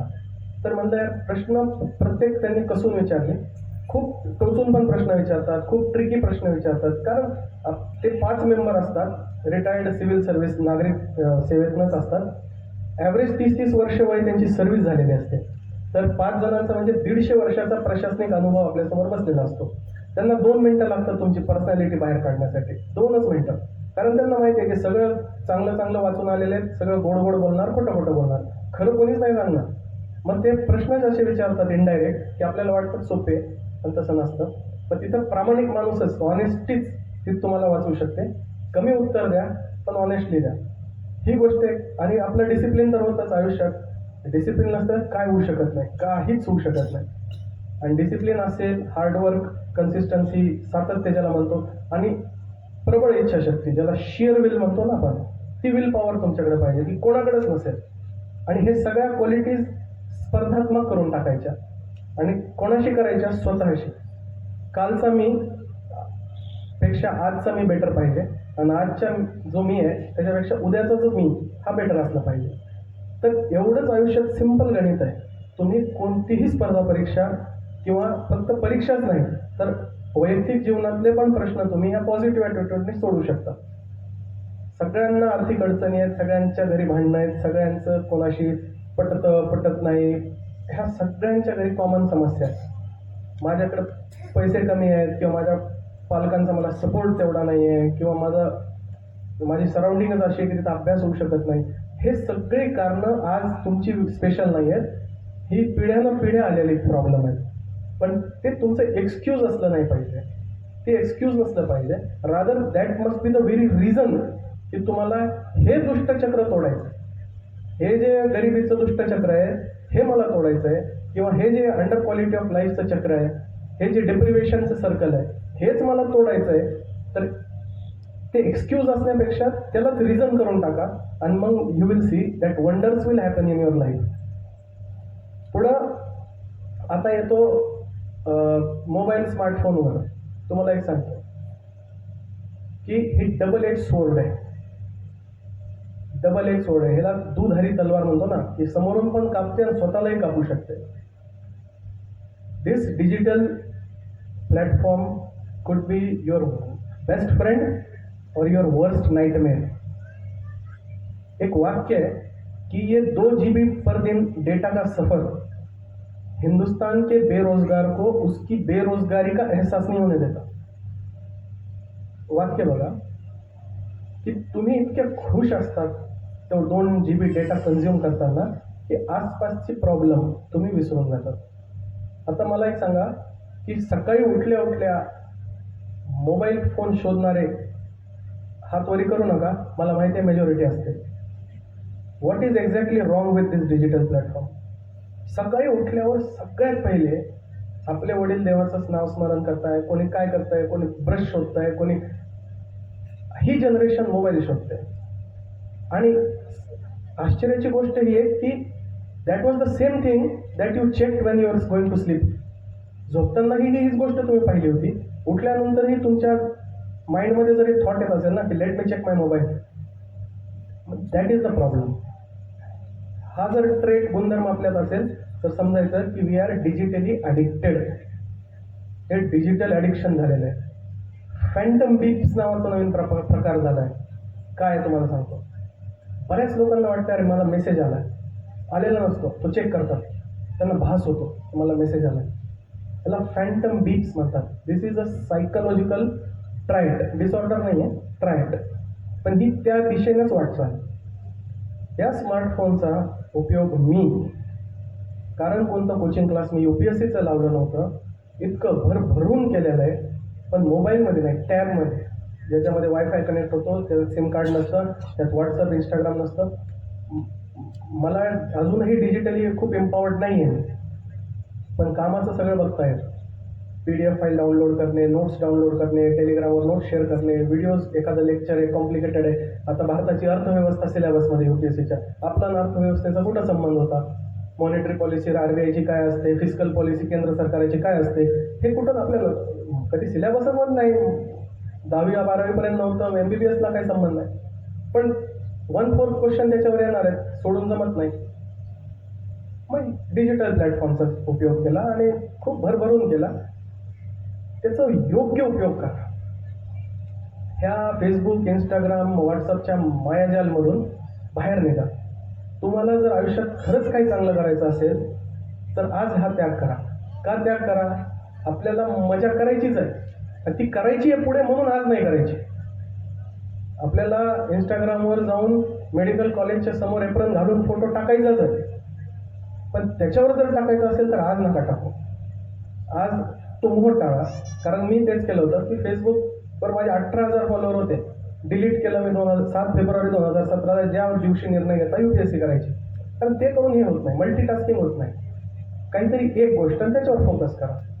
हे मोबाईलचं तुम्ही आवरा, नाही तर तुम्हाला सांगतो की हे एक ब्लॅक होल आहे. कळणार सुद्धा नाही की कॅलेंडर बदलून गेली, वेळ निघून गेला. करण्यासारखं खूप होतं, विद्यार्थी खूप हुशार होता, पण काहीच करू शकला नाही. असे उदाहरणं माझ्या आयुष्यात मी फार पाहिले. I was never a topper of my batch. कधीच मी गुणवंत विद्यार्थी नव्हतो आणि टॉपर मुलांशी माझं जमलं सुद्धा नाही कधी. ते आपले मित्र बी नव्हते, बॅक बेंचर पण नव्हतो, कुठंतरी मध्ये बसायचो. एक कॉमन मॅनचा चेहरा नसतो का, त्या आर के लक्ष्मणचा कॉमन मॅन, तसं कॉमन कुठंतरी एक mediocre student. But mediocre student with big risk appetite, a huge appetite for taking risk and huge willpower with a vision. 8वीत ऊस मीच उपसायचो, 10वीत विचार मलाच आला की ताईचं कौतुक होतं आपलं झालं पाहिजे. 12वीत आपली अवकात नसताना पण CETला भिडलो, फेल्युअर सक्सेस. ग्रॅज्युएशनमध्ये पास होणं सोपं नाही, पास झालो. गोल्ड मेडल नाही भेटला पण फर्स्ट क्लासमध्येच पास झालो. त्या 200च्या बॅचमध्ये 3 जण आहेत आम्ही ज्यांनी UPSC क्लिअर केली, त्यात मी आलो. कारण तुम्हाला सांगतो, लहानपणी सगळ्या मोटिवेशनल स्टोरीमध्ये मी कनेक्टच होत नव्हतो कुठे, कारण मी टॉपर नव्हतो. गळाकाप स्पर्धा आहे, क्वालिटी पाहिजे, हे पाहिजे ते पाहिजे, आपल्यात तर काहीच नव्हतं. मग एकच स्टोरी मला आवडायची जिथं मी फिट होत होतो, ती सश्याची आणि कासवाची. कारण त्या सस्यात जे काही होतं ते माझ्यात कधीच नव्हतं आणि त्या कासवात जे काही होतं ते माझ्यात होतं. त्यामुळे मी कनेक्ट त्या स्टोरीशी झालो, तर आपल्याला कासव व्हायचं. तर आता माझ्यासोबत जे ट्रेनिंगमध्ये आहेत ते माझ्यापेक्षा 5-5, 6-6 वर्ष छोटे. तर ते म्हणले की तुम्ही इतक्या ॲडव्हान्स स्टेजमध्ये 30च्या एजमध्ये UPSCचा निर्णय घेणं आणि क्लिअर करणं हे फार अवघड आहे. मी म्हणलं अवघड नाही आहे, तो कासव जात नाही म्हणलं माझ्यातला. ते हमेशा देर कर देता हूँ मैं, असंच झालंय म्हणलं आपलं. पण म्हणलं फर्म फुटिंगवर टाकतो, विचार करून फॉरवर्डच जायचं, हळूहळू जायचं पण फॉरवर्ड जायचं. हे आयुष्यात तुम्ही लक्षात ठेवा. सडन सक्सेस नावाची गोष्ट नसते आणि ॲब्सोल्यूट फेल्युअर नावाची गोष्ट नसते. तुम्ही आणि जर कोणी सडन सक्सेस तुम्हाला प्रॉमिस करत असेल ना, लिहून घ्या, दॅट इज अ फ्रॉड. मला एक सांगा, आपण प्रत्येक जण इथे धोका खातो किंवा खाणार आहात. तुम्ही छोटे आहात म्हणजे तिच्याकडून पण त्याच्याकडून पण आणि असा पण. हा धोका व्यक्ती का खातो? धोका, माझे एक शिक्षक आहेत, त्यांनी मला सांगितलं होतं मेडिकल कॉलेज में कि धोखा ये बहुत खूबसूरत होता है, इसीलिए तो गले पड़ता है. वो बदसूरत होता तो हम थोड़ी खाली पड़ेंगे किसी को भी गले लगा. तो जो भी चीज़ बहुत खूबसूरत आपको आसानी से मिल रही है ना, उस पर 2 बार सोचना, तो आपको पता चलेगा कि मोस्ट लाइकली ये धोका ही है. प्रॅक्टिकल गोष्ट आहे, ह्याला थिअरीमध्ये मी अप्लाय केली की सहज काहीच मिळणार नाही. ते 2 फेल्युअर ॲक्च्युअल फेल्युअर नव्हते. UPSCचे ते 2 फेल्युअर नव्हते. त्या फेल्युअरमधून एवढं शिकायला मिळालं आणि तो जो दृष्टांत झाला त्यातनंच मला ती किल्ली सापडली की कारण फेल्युअर झाल्यावर माणूस इंट्रोस्पेक्शन करतो. Success is a bad teacher, failure is a very good teacher. तर स्वतःमधल्या त्रुटी तुम्ही शोधायला सुरुवात करता. मम्मी भांडते, पप्पा लक्षच देत नाहीत, भाऊ माझं ऐकत नाही, माझ्या फ्रेंड्स खूप चांगले आहेत किंवा वाईट आहेत, काही पण असेल. दुसऱ्याच दोष शोधणं माणूस ज्यावेळेस बंद करतं, स्वतःच ज्यावेळेस दोष शोधतं, कधी शोधतं ज्यावेळेस जो माणसाने पराभव चाखलाय. कारण actual there is only 1 recipe for success. म्हणजे एक रेसिपी आहे सक्सेसची, ज्याच्यामध्ये जसं एखाद्या अन्न पदार्थामध्ये मीठ सगळ्यात महत्त्वाचं आहे ना, salt which gives the ultimate taste, ज्याला सगळ्यात मोठी चव देतो त्या सगळ्या फूडला. तसं सक्सेसला खरंच सस्टेनेबल हे फेल्युअर करतं. सडन सक्सेस आलेला व्यक्ती जेवढा वरी तेजीने जातो तेवढाच पडण्याची शक्यता आहे. But once you failed in your life, you develop individually, तुम्ही ॲज अ पर्सन डेव्हलप करता, राईट. तर फेल्युअरला कधीच घाबरायचं नाही. फेल्युअर येणार आहे, मी तुम्हाला गॅरंटेड देतो, तुमच्या प्रत्येकाच्या आयुष्यात फेल्युअर येणार आहे.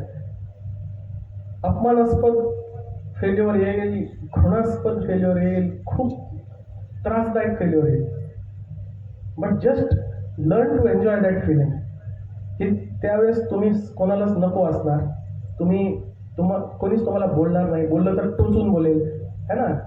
मग तुम्ही इंडिव्हिज्युअल लेवलवर जा. आणि तुम्ही स्वतःला प्रश्न विचारा. तुम्हाला तुमचे खरे खोटे मित्र सगळे रिलेटिव्ह सगळं कळेल. तर तुम्हाला सगळं तुमचा खरा अर्थ तुमचा फेल्युअर दाखवेल. त्याच्यातून एक परत स्ट्रॅटेजी करा, स्वतः चुका शोधा, स्ट्रॅटेजी प्लॅन करा. प्लॅनने एक डिमांड ऑफ एक्झाम लक्षात ठेवा. प्रत्येक परीक्षा आयुष्यात हीच परीक्षा नाही तर वैयक्तिक जीवनातल्या परीक्षा, पुढच्या प्रोफेशनल जीवनातल्या परीक्षा, ह्युमन रिसोर्स मॅनेजमेंट, कम्युनिकेशन, तुमचे इंटरपर्सनल रिलेशन, प्रत्येक ठिकाणी परीक्षाच आहे आणि प्रत्येक परीक्षाचं एक डिमांड आहे. ती डिमांड कशी पूर्ण करता येईल तसे तुम्ही प्लॅन करा. तुम्ही आयुष्यात ॲट एनी फ्रंट कुठेच तुम्ही ॲब्सोल्यूट फेलही होणार नाही आणि तुम्हाला इमिजिएट सक्सेस नाही, सस्टेनेबल सक्सेस मिळेल. तुम्हाला इंग्लिश सगळ्यांना कळते का? किती हात वरी करा बरं. मला इंग्लिशमध्ये काही बोलायचं तुम्हाला. ते म्हणजे विद्यार्थ्यांना सांगायचं, पालकांना तुम्ही प्रयत्न करा, कारण मी ती गोष्ट ना बेटर इंग्लिशमध्ये व्यक्त करू शकतो. Everybody know Japan. Japan is a country, right? Now, what happened on the 15th of August 1947? We got independence, right? But something also happened in those 2 years back.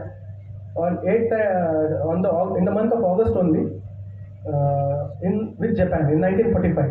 What happened? 2 nuclear bombs were dropped on Hiroshima and Nagasaki, right? So, there is a country on which 2 nuclear bombs were dropped. They were totally devastated. They surrendered unconditionally in war. Everything they had now was in foreign hands. The self-belief and self-esteem, self-respect of every citizen of Japan was at the bottom low. Something very beautiful happened with India 2 years later. That the new country on the map emerged. We got our independence with very positive emotions and futuristic ideologies, a plural nation, a vibrant nation. So we dreamed to become something very big, right? Now see these 2 countries. One is at the bottom of their self-esteem and one is at the epitome of their self-esteem. Now India has 3 major rivers. कोणतीही संस्कृती बनण्यासाठी तुमच्याकडे नदी पाहिजे, महान नदी. Gangetic system, Indus valley, Indus system, river system, Brahmaputra system, Godavari आणि Kaveri, सिव्हिलायझेशनल reverse. ह्या रिव्हर्सने तुमच्याकडे समृद्धी येते, फार्मिंग, कल्चर सगळं डेव्हलप होतं. जपानला एकही रिव्हर नाही आहे. Japan does not have any major river. The size of Japan is just 1/10 of India and most is volcano hit, tectonically unstable. Pacific ring of fire मध्ये येते देश, आयलँडमध्ये विखुरलेलं आहे, रिव्हर नाही आहे. भारताकडे जगातले सगळ्यात 3रा मोठा लोखंड आणि कोळसा आहे, खनिज. तुमची इकॉनॉमिक डेव्हलपमेंट होण्यासाठी खनिज लागतात. जपानकडे एकही कोल माइन नाही आहे, क्रूड ऑइल सोर्स नाही आहे, हेवी मेटल नाही आहे, इंडस्ट्री नाही आहे, असं रॉ मटेरियल प्रायमरी इंडस्ट्रीचं काहीच नाही आहे. जमीन पिकत नाही, नदी नाही, सेल्फ इस्टीम बॉटमला आहे. आपल्या देशामध्ये सगळं काही आहे. जगात जे काही असू शकतं resources, the snow cap Himalayas to the Thar desert, the Gangetic plains to the mountainous region, coastal region. The only Indian Ocean is the only ocean which is named after a country, India. बाकी कोणत्या देशाच्या नावावर महासागराचं नाव नाही.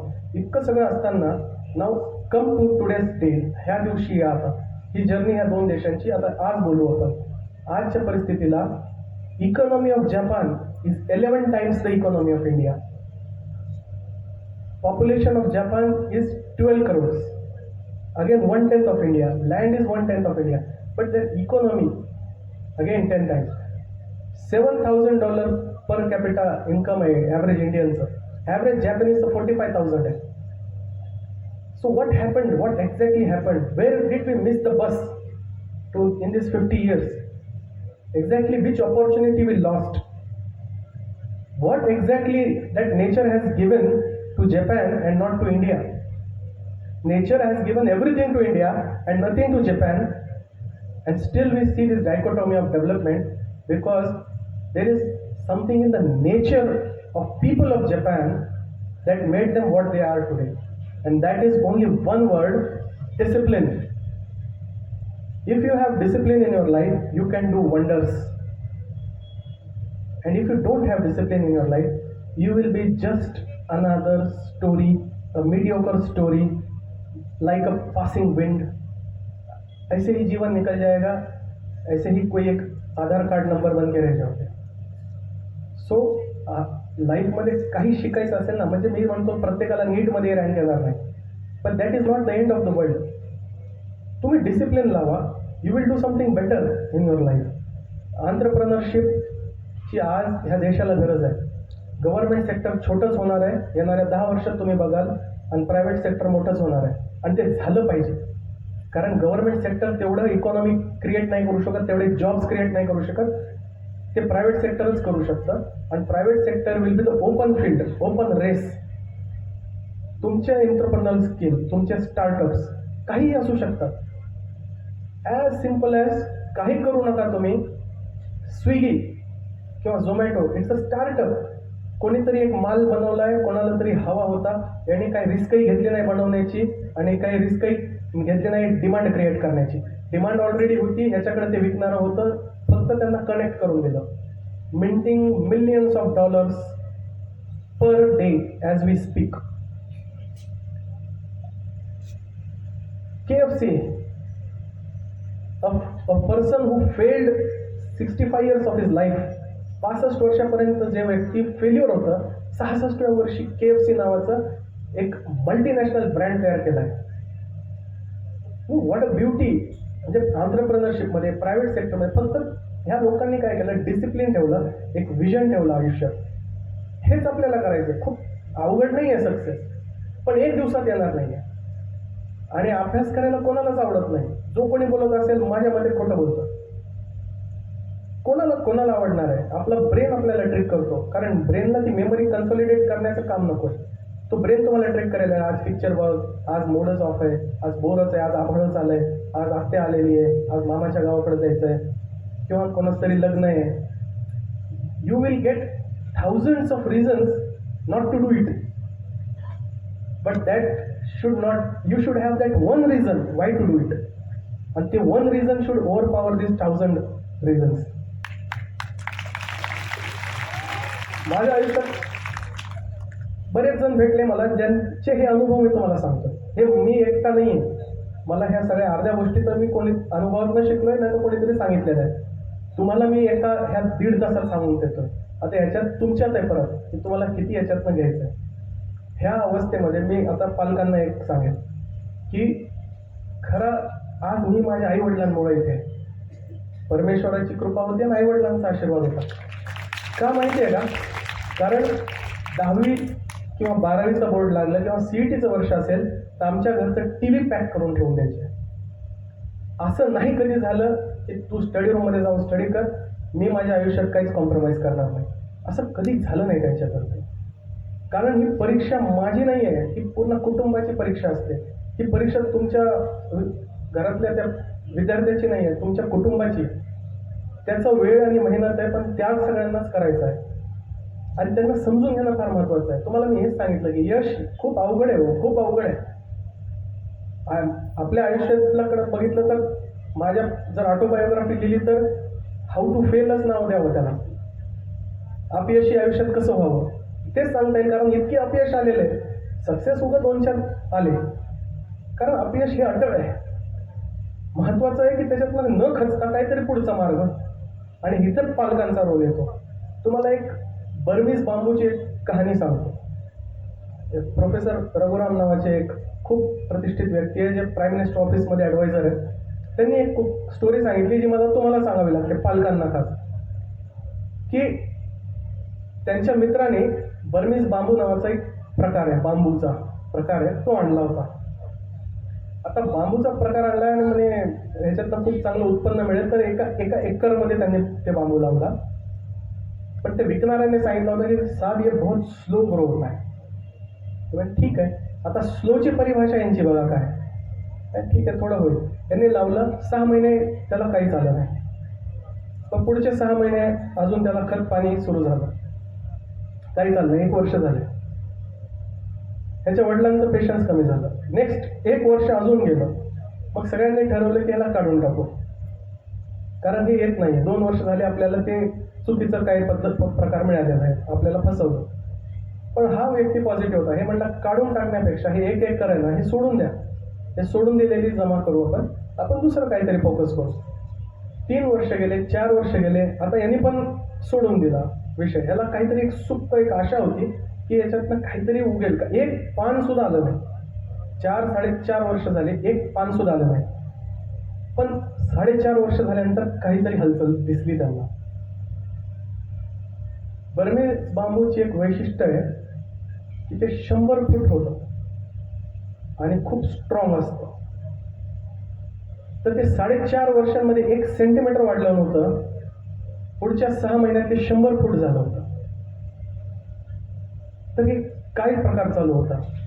त्याला 100 फूट बांबू उभा राहण्यासाठी 300 फूट मुळं खाली घालावं लागतात आणि 300 फुटामध्ये खडक असतो, पाषाण असू शकतो, सेडिमेंटरी रॉक असू शकतात. इतकं मोठं स्ट्रक्चर 100 फुटाचं जर उभं राहावं, वाऱ्यामध्ये पडू नये, तर त्यासाठी 300 फूट खाली वाढावं लागतं. तर ते 4.5 वर्ष ते बांबू खाली 300 फूट खडक खोदत होतं. वरी जरी त्याचं काही दिसत नव्हतं कोणाला आणि प्रत्येकाने गिवअप केलं होतं. ज्यावेळेस त्या झाडाला गॅरंटी आली की आता माझा फाउंडेशन मजबूत आहे, 6 महिन्यात 100 फूट वाढला होता. हे आपल्या विद्यार्थ्याकडे जर बघायचं असेल तर ह्या दृष्टिकोनातून बघा. त्याला समजून घ्या. खूप कट टू कट स्पर्धा आहे. फेल्युअरचे चान्सेस जास्त आहेत, सक्सेसचे कमी आहेत. हे पण त्यांना सांगायचं आणि त्यांच्यावर विश्वास टाकायचा. प्रयत्न करतायत ना, महत्त्वाचे प्रयत्न करावे. हां, कुठं चिडचिड करायची, बाबा दिवस रात्र मोबाईलमध्ये बसलाय. फक्त नीट करतो, मला MBBS करायचं आहे, IITian व्हायचं आहे, ह्या गप्पा मारणारा आणि कृती शून्य असणारा, मग त्याला तुम्ही तुमच्या पद्धतीनं काय घ्यायचं घ्या. पण एखादा प्रयत्नशील आहे आणि त्या प्रयत्नाला यश येत नाही ना, तर एवढंच लक्षात ठेवायचं की हा वर्ष आपला नव्हता, ही वेळ आपली नव्हती. पुढचा वर्ष नक्कीच आपला असेल, पुढची वेळ आपली असेल. तिथंही पराभव आला, पुढचं वर्ष असेल, पुढची वेळ असेल. कधी ना कधी यू विल गेट सक्सेस. नाही तर तुमचा मुलगा जर 3 वर्ष फाईट करतोय आणि अपयशच येत आहे आणि नीटला नाही लागला, त्याचा अर्थ असा नाही तो फेल्युअर आहे. 3 वर्ष त्याने तपश्चर्या केली अशा एका परीक्षेसाठी जी खूप कठीण आहे. That it self shows his true character, की तो एक स्ट्रॉंग कॅरेक्टरचा व्यक्ती आहे. आयुष्यात कुठेही जाईल तर चांगलंच करेल. त्यांनी जर हॉटेल मॅनेजमेंट जरी केलं तर he will do hotel management at Taj Vivanta. जर त्यांनी पेंटिंग केली तर त्याची पेंटिंग ही पिकासो गॅलरी पॅरिसमध्ये असेल. त्यांनी जर गायन केलं तर he will get the highest art award of this country. त्यांनी जर एक मूवी बनवली तर तो त्याला दादासाहेब फाळके अवॉर्ड मिळू शकतं. कारण तो 3 वर्षात जर तपश्चर्या हे इथं करू शकतो इतक्या अवघड ह्याच्यामध्ये, तर तो भविष्यात आयुष्यात कुठेही काही करू शकतो. तर हेच आहे की there is no immediate success, there is no absolute failure. Rather मी तुम्हाला सांगतो की there is nothing absolute in this whole universe. त्या ब्रह्मांडात ॲब्सोल्यूट काहीच नसतं. पृथ्वीची रोटेशन वेस्ट टू ईस्ट आहे, बरोबर आहे. त्यामुळं सूर्योदय पूर्व ते पश्चिम होतो, कारण वेस्ट टू ईस्ट फिरते. सौर्यमंडळामध्ये, आपल्या सौर्यमंडळामध्ये आय थिंक व्हीनस आणि युरेनस असे 2 ग्रह आहेत जे ईस्ट टू वेस्ट फिरतात. त्याचाच अर्थ काय होतो की त्या 2 ग्रहांवर सूर्योदय हे पश्चिमेतनं होतं. म्हणजे सूर्योदय itself is not absolute truth. तर ह्या जगात ॲब्सोल्यूट काहीच नाही आहे की झालोच पाहिजे, नाहीच झालं पाहिजे, होणारच नाही, हे चची भाषाच नसते. हां, मिडल गेम. मी प्रयत्न करणार, माझे मॅक्सिमम आउटपुट देणार, डिसिप्लिन आयुष्यात करणार. माझी ती झाली पाहिजे, माझी इच्छाशक्ती आहे. नाही झालं ठीक आहे, I am ready for failure, I will do something good in my life. महत्त्वाचं आहे की तुम्ही आयुष्यात काहीतरी चांगलं करा. नाहीतर सामान्य जीवन जगण्यामध्ये म्हणजे तुमच्याकडे रिसोर्सेस आहेत. आपल्या पालकांकडे रिसोर्सेस पण नव्हते. पेन होतं तर वही नाही, वही होती तर पेन नाही. आपल्याकडे सगळं आहे. मग आपल्याला करायचंच काय की आपल्याला डिसिप्लिनने अभ्यास करायचा आहे, हार्डवर्क करायचं आहे, स्मार्ट वर्क करायचं आहे. तुम्हाला इतके चांगले शिक्षक आहेत, एका ठिकाणी तुम्हाला मार्गदर्शन भेटत आहे. हातात आलेल्या स्मार्टफोनचा चांगलाच उपयोग करायचा आहे. रादर सगळी सोशल मीडिया आपल्याला डिलीट करायची आहे. का करायची आहे? कारण आपल्याला खूप माहोल करायचा त्याच्यावर सिलेक्ट झाल्यानंतर, म्हणून आज डिलीट करायची आहे. पण ह्या सगळ्या गोष्टी काहीतरी सोडा आज, म्हणजे तुम्हाला तेच रिटर्न म्हणून खूप मोठ्या प्रमाणात मिळेल पुढे. पण एवढं सगळं आहे आणि मला वाटतं की आता मी थांबलं पाहिजे, वेळ झालेली आहे. मला माय सिन्सिअर रिगार्ड्स टू एव्हरीवन की तुम्ही इतक्या पेशन्सने ऐकलं मला. परत काही टॉपर वगैरे नाही आहे, मी तुम्हाला मोठ्या भावासारखं मला समजा. कधीही you can reach out to me, तुम्ही कधीही बोलू शकतात, सरांमार्फतही कधी बोलू शकतात. परत तुम्हाला वाटलं की मी येऊन क्लासमध्ये बोलावं तर मी परतही क्लासमध्ये येऊन बोलेल. फक्त महत्त्वाचं आहे की तुमचे शिक्षकांना सन्मान द्या, तुमच्या पालकांना सन्मान द्या, त्यांचीही अडचण तुम्ही समजून घ्या, त्यांची चिडचिड समजून घ्या. पालकही तुम्हाला समजून घेतात. त्यांचा मुलगा मुलगी डॉक्टर झाली नाही झाली, UPSC पास झाली नाही झाली, काही फरक पडत नाही त्यांना. त्यांचं प्रेम कधी कमी होत नाही. तुम्ही डॉक्टर झालात म्हणून प्रेम वाढणारे अशातलाही काही प्रकार नाही. तुम्ही IAS झालात तर जास्तच प्रेम होईल असाही काही फरक पडत नाही. तर तुम्ही त्यांना समजून घ्या. आयुष्यात आरोग्य सांभाळा, मेंटल हेल्थ सांभाळा, खूप स्ट्रेस आउट होऊ नका आणि खूप लिनियंट राहू नका, खूप आरामशीर पण राहू नका. लाईफमध्ये थोडं स्ट्रेस पॉझिटिव्ह असतं, खूप स्ट्रेस निगेटिव्ह असतं. तर लाईफमध्ये बॅलन्स शिका, ॲडॅप्टेशन शिका. डार्विनचा सिद्धांत आहे की ॲडॅप्टिंग स्पीसीज विल सर्वाईव्ह. तर तसं तुम्ही ॲडॅप्ट होत राहा परिस्थितीनुसार. चांगले दिवस वाईट दिवस सगळ्यांच्या आयुष्यात असतात, कमी जास्त प्रमाणात असू शकतात पण नक्कीच असतात. इंस्टाग्रामवरची लाईफ कोणाची खूप हॅप्पी आहे, ते खरं त्याच्या वैयक्तिक जीवनात किती अंधकार आहे आपल्याला कळत नाही. पण ते फक्त सोशल मीडियामधून गुड प्रोजेक्ट होतं, आपण म्हणून त्याला बघून आपण डिप्रेस होतो. पण आपल्याला खरंच माहीत नसतं की what actually is happening in their life. हे एक मिथ आहे. Social media is a wrong domain. इथं फक्त खोटारडेपणा आहे. ह्याच्यात तुम्ही फसू नका, त्याच्यातनं बाहेर या. मित्र सर्कल छोटा ठेवा, अभ्यास करणाऱ्या प्रवृत्तीचे मित्र जपा, आयुष्यभर तुमची मैत्री राहील. कारण आपला फायदा आणि घात हा जवळचाच व्यक्ती करू शकतो. म्हणून आपला कोहोर्ट जे आहे तो स्टडीचा, कोणी वाईट व्यक्तिमत्व नसतं पण त्याच्या लाईफचे प्रेफरन्सेस वेगळे असू शकतात. त्याला काहीतरी दुसरं करायचं आयुष्यात, त्याला फक्त इथं 3 वर्ष टाइमपास करायचा आहे. तो चुकीचा व्यक्ती नाही आहे, त्याचे प्रेफरन्स वेगळे आहेत, आपले प्रेफरन्स वेगळे आहेत, म्हणजे ती मिसमॅच आहे. म्हणून आपल्या मेंटल फ्रिक्वेन्सीचे विद्यार्थी निवडा, त्यांच्याशी मैत्री ठेवा आणि पॉझिटिव्ह स्पर्धा ठेवा. स्पर्धा स्वतःशीच आहे, इतरांशी नाही. दुसऱ्याला जास्त मार्क येत आहेत म्हणून खचून जायचं नाही आणि मला खूप चांगले मार्क येत आहेत म्हणून अभिमान बाळगायचा नाही. जसं एक त्यांनी सांगितलं होतं, श्रीकृष्णाची स्टोरी आहे, त्याच्यामध्ये अर्जुन हे एक म्हणले होते की तुम्ही तर सगळं सैन्य त्यांना देऊन टाकलं आणि तुम्ही शस्त्र उचलणार नाही. ठीक आहे, माझे सारथी होत आहेत, मार्गदर्शन करतायत, हे मोठी गोष्ट आहे. पण म्हणे मग दुर्योधन तर आज शक्तिशाली झालाय सगळं सैन्य घेऊन. तर श्रीकृष्ण म्हणले मला हत्यार उचलण्याची गरज नाही, त्याला त्याचा अहंकार मारेल. हा, असंच झालं. तर इगो, अहंकार ह्याच्यापासून लांब राहा. इगो होण्यासारखं काही नाही आपल्याकडे, आपल्याला नाही पाहिजे. तुमची हंबलनेस, तुमची विनम्रता ही तुमचं स्वतः इंट्रोडक्शन दिलं पाहिजे की हा खूप हंबल आणि विनम्र व्यक्ती आहे. हे आयुष्यात छोट्या छोट्या गोष्टी फक्त तुम्ही लक्ष द्या. चला आता मी माझे बोलणं थांबवतो. परत I am very thankful to everyone who patiently listened out to me. खरंच Bhosale sir, Pawar sir, Ram sir, सगळ्यांचं मी आभार मानतो. थँक्यू.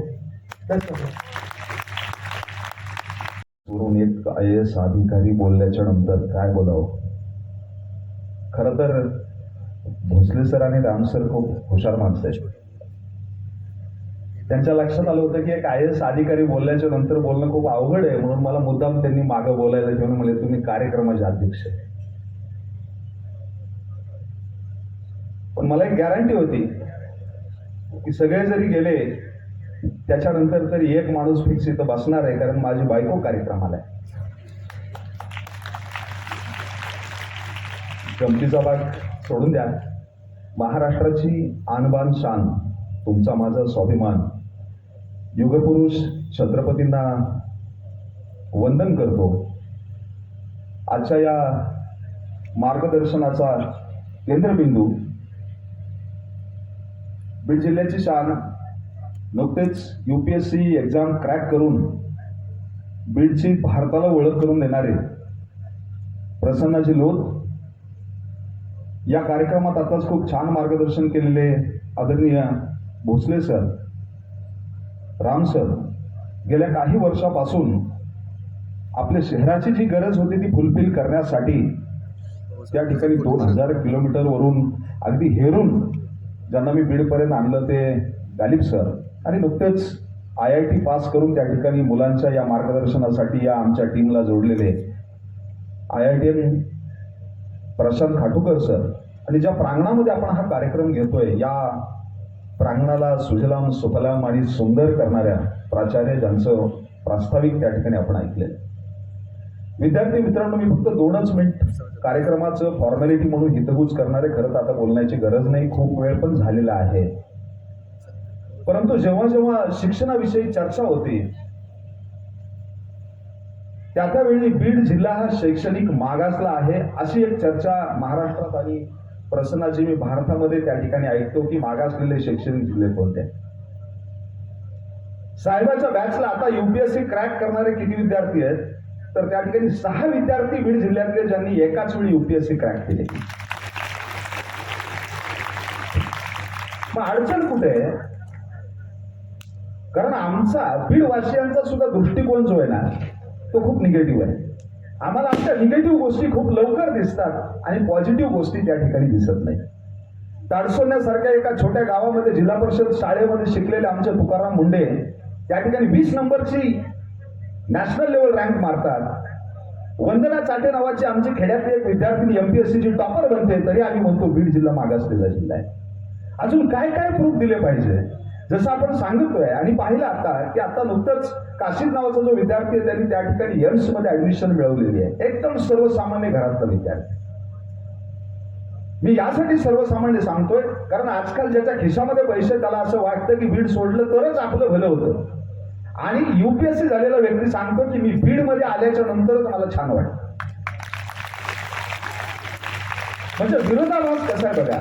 याची अडचण अशी आहे की बऱ्याच गोष्टी ज्या आहेत आपण कशा थिंक केल्या पाहिजे आणि कशा त्या प्रेझेंट केल्या पाहिजे, या मला असं वाटतं की इथंच कुठंतरी आपण चुकतोय.